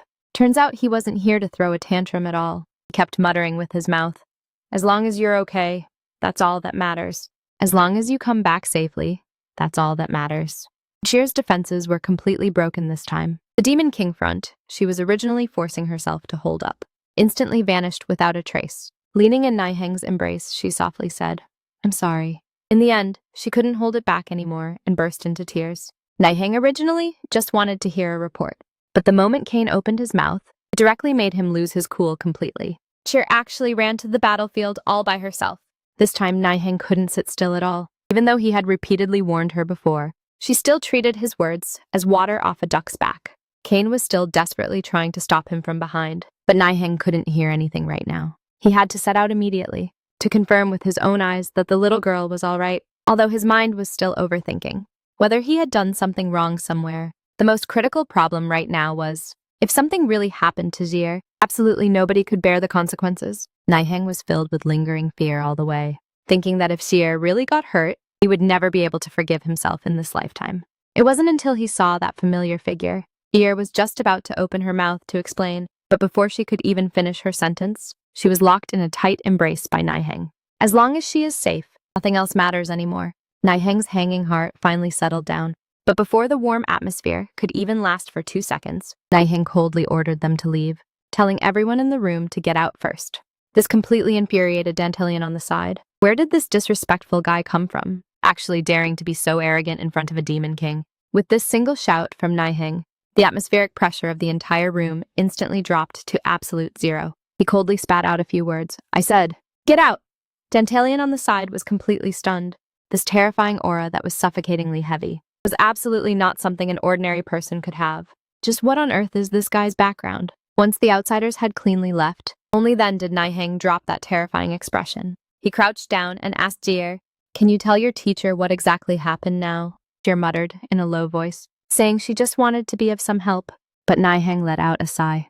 There was absolutely no need for her to take risks for this kind of thing. Jir still felt quite wronged, counting on her fingers as she listed her achievements. Not only did she take down the 69th floor, but she even captured the enemy's Grand General alive.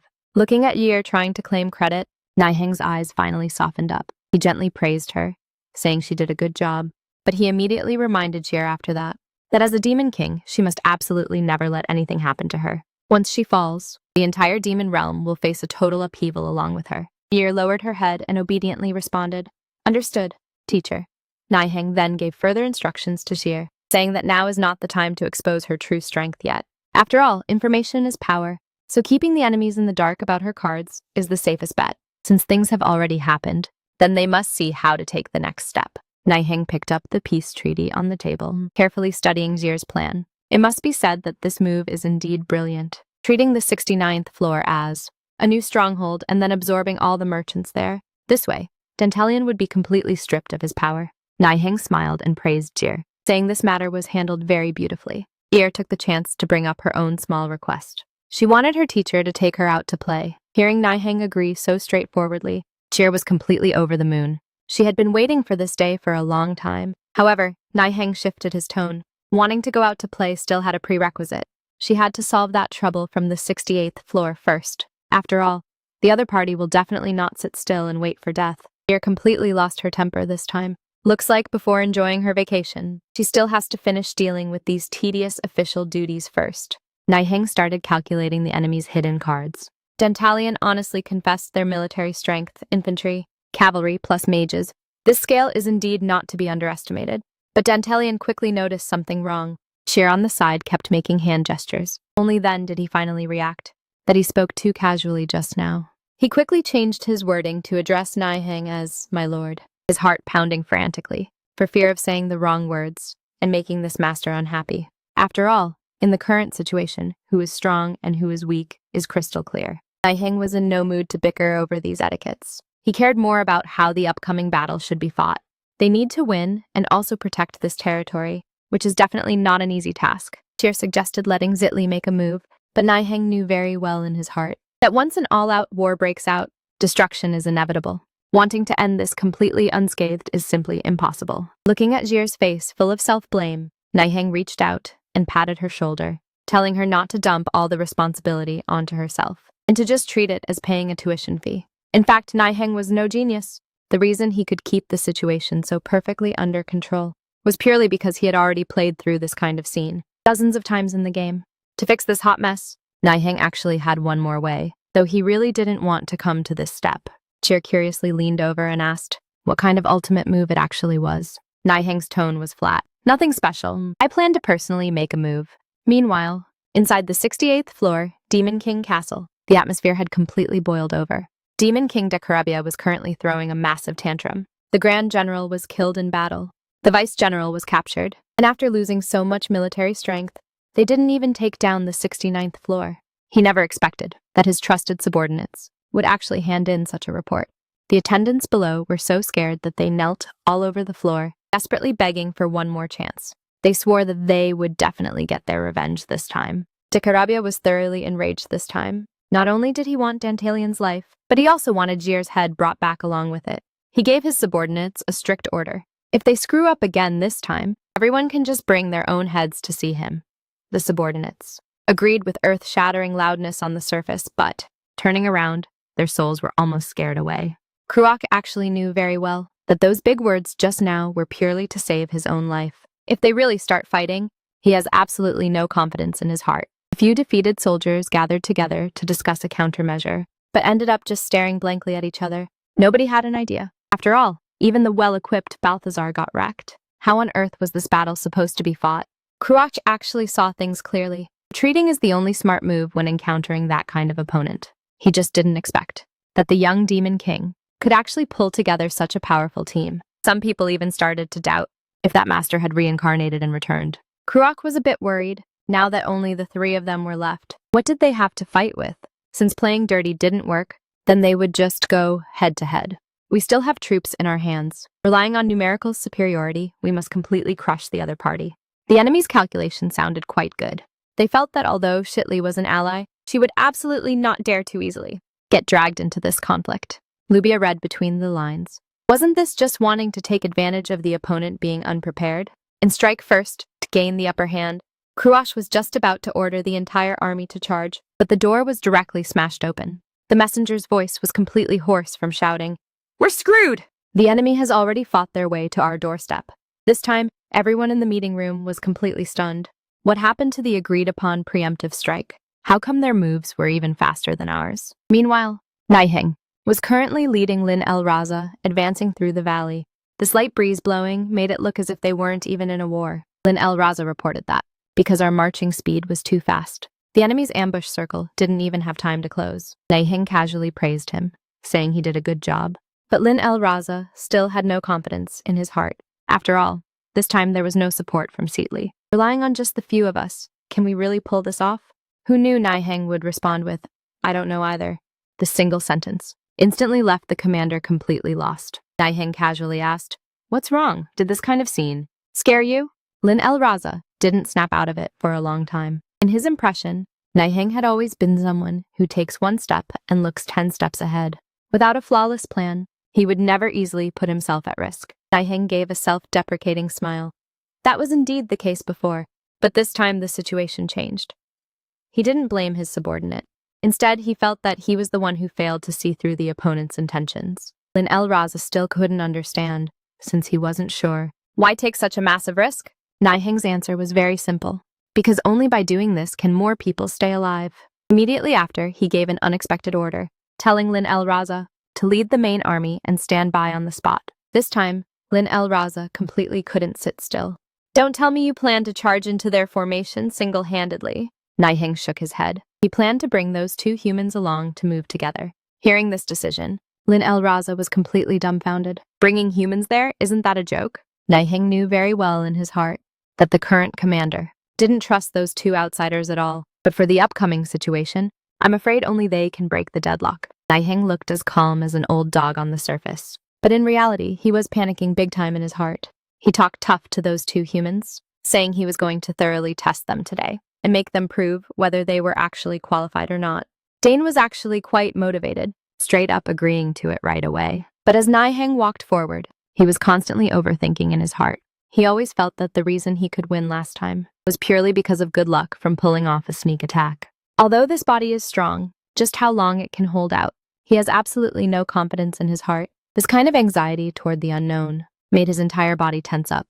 And it was precisely because of this unease that he absolutely refused to let Jir go to the battlefield. After all, if they lose this battle, nobody can bear the consequences. There's only this one chance. Once they fail, there's no possibility of turning back anymore. Before they had walked very far, the noise up ahead didn't sound right.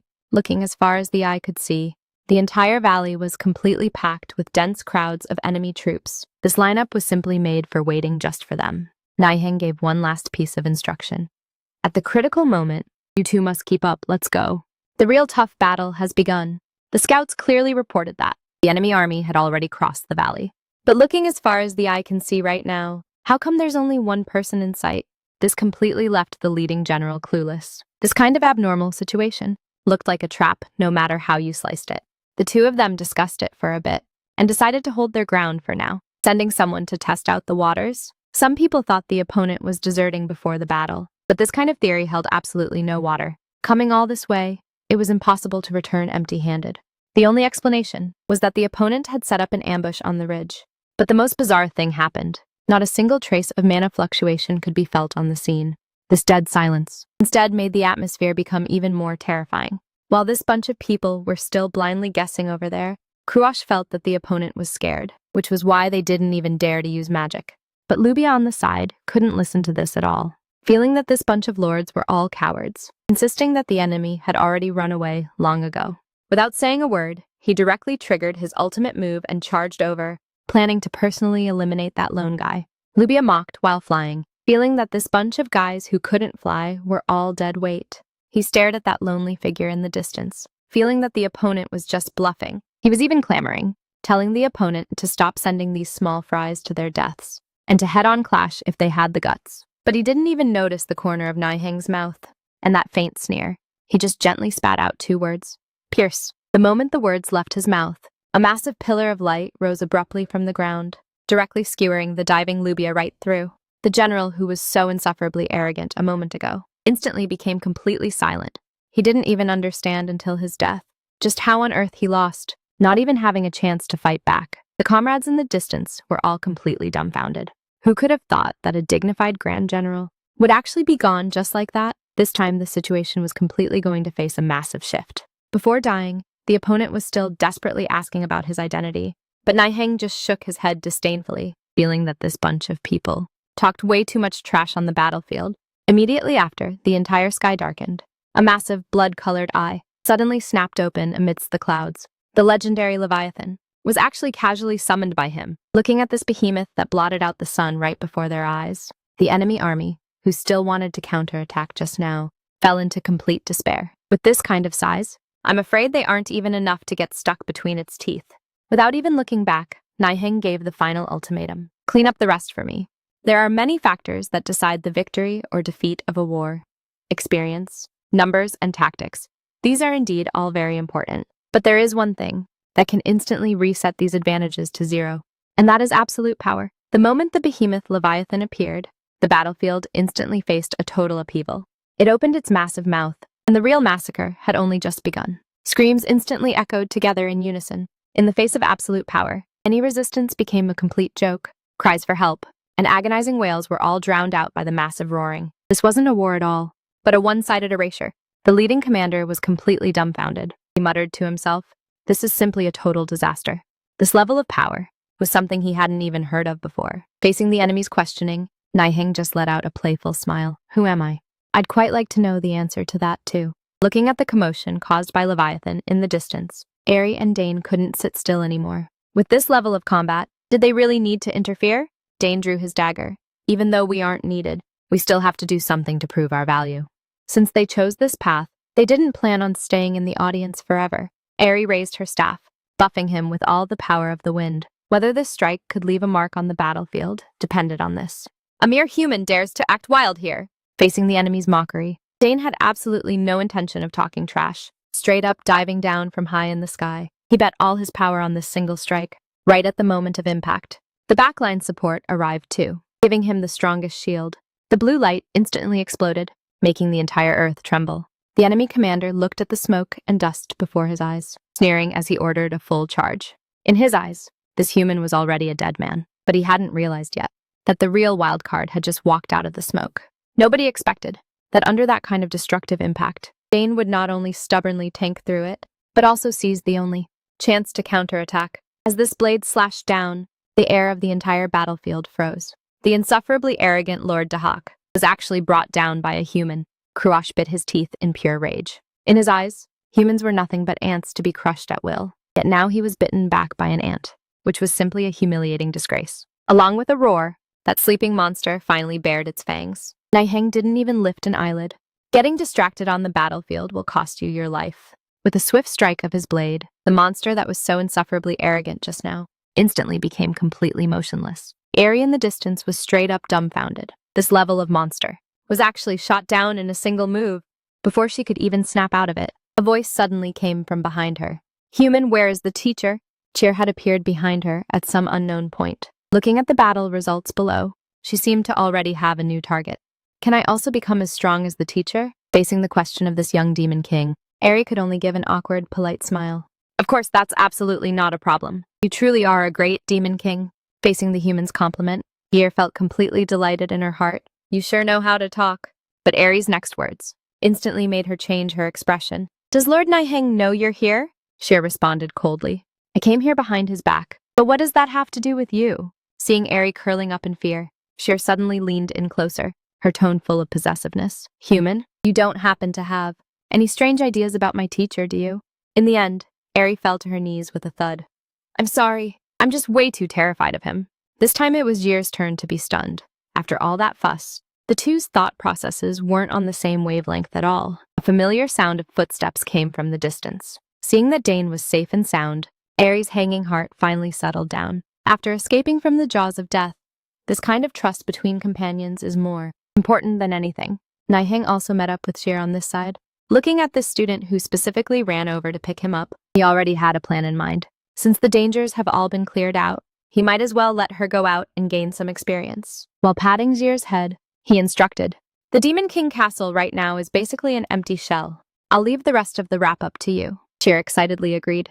This was a golden opportunity for her to prove herself. Having settled Zier, Nihang looked at the other two again. These 5 years of hard training weren't in vain. After we go back, there are even more important tasks to hand over to you guys. The two hurriedly and respectfully accepted the order. In front of Lord Nihang, nobody dared to slack off even a single bit. It looks like the real storm is still yet to come. Nihang has already taken down the 68th floor. Now he has only one goal, is to find that rumored item. On the other side, the battle has already ended. The once insufferably arrogant opponent can now only crawl on the ground, unable to move. Cher had a face full of disdain. "This guy isn't as strong as the legends say, huh?" Lin El Raza lamented from the side. "It's not that the enemy is too weak, but rather Zier's current strength has already reached a terrifying level. Swordsmanship paired with ancient magic. This is simply a total dimensional strike." But he also had a question in his heart. Where on earth did Lord Nihang learn these magics that were lost long ago? After that era, these things should have completely disappeared. The defeated general on the ground glared death stares at Zier, still muttering in his mouth. That lunatic Nihang actually created a monster with his own hands. However, his life was temporarily saved, because Nihang had deliberately instructed that this guy must be kept alive. It looks like there's a bigger use for him later. Cheer grabbed the other party by the collar, leaving Lin El Raza watching from the side with his heart in his throat, terrified that this young ancestor would make a slip-up and accidentally finish off the important prisoner. Cheer, on the other hand, was very calm. "I know, as long as I leave him with a breath, right?" Immediately after, the scene started to spiral out of control. The sounds of a brutal beating echoed out, making Lin El Raza completely dumbfounded as he watched from the side, hurriedly shouting, "Stop hitting him! If you keep hitting him, someone's really gonna die!" Looking back at that demon king who was quite arrogant just now, he had completely lost his temper by now. He weakly squeezed out a single sentence. Please, just kill me instead. This time it was Yir's turn to be dumbfounded. She looked at her own hands, her face full of disbelief. How is this guy so bad at taking a hit? Is it that the opponent is too weak? Or has her current power already gone out of control? Yir completely panicked this time. Looking at Decisive, who was beaten half to death on the ground, her first reaction was to shift the blame. Grabbing Lin El Raza's hand, she kept begging. Just say that you did this, all right? If teacher finds out I hit him this hard, he'll definitely be furious. Lin El Raza couldn't do anything about her either, so he could only nod and agree. But before the word thanks could even leave her mouth, Nihang suddenly appeared. What are you guys thanking each other for? Yir hurriedly tried to cover it up. Teacher, it's nothing. It's really nothing. But who was Nihang? He could tell with a single glance that the atmosphere wasn't right. Looking again at that miserable state on the ground. This technique and this force. With a gloomy tone, he stared at Yir and said, Don't lie. If you did something wrong, you must honestly confess. This time, Shir was completely out of options, able to only obediently lower her head and admit her mistake. Looking at Decisive on the ground, Nihang couldn't help but roast. This is truly too brutal to look at. But as long as he still has a single breath left, it's fine. The opponent had completely broken down by now, constantly muttering in his mouth, Just kill me.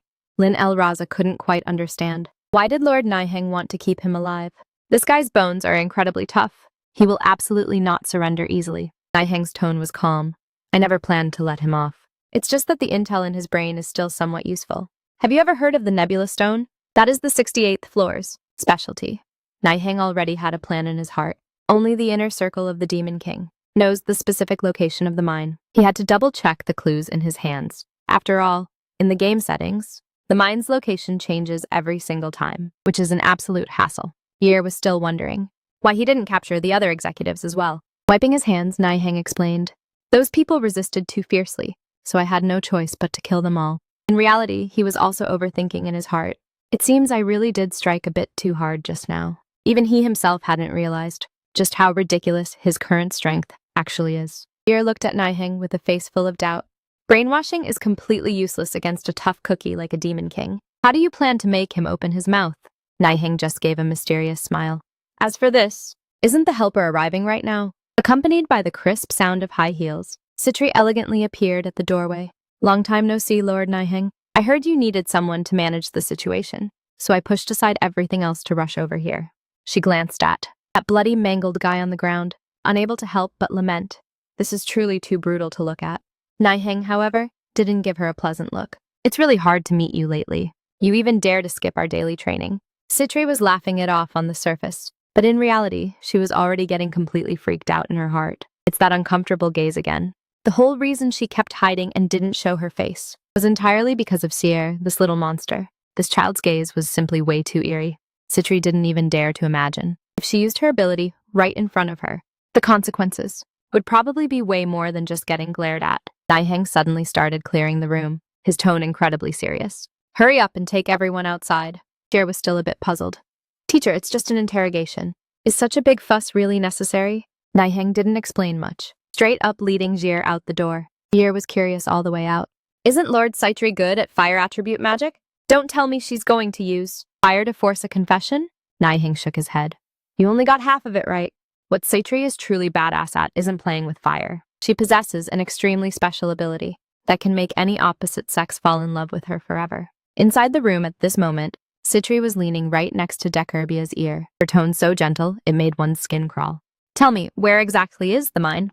Decisive originally wanted to keep acting tough, but the moment he locked eyes with those purple eyes, his entire body instantly froze. In the face of the Demon King's absolute charm, any secret could no longer be kept. Normally, this kind of trick might not actually work that well, but Decisive was completely broken right now, so this move of Sitri's was basically kicking him while he's down. Right now, he has absolutely no room for resistance. Like he had lost his soul, he obediently confessed the location. It's right at the place 50 kilometers to the west. Sitri gave a cold laugh after listening, cursing that he was truly an idiot.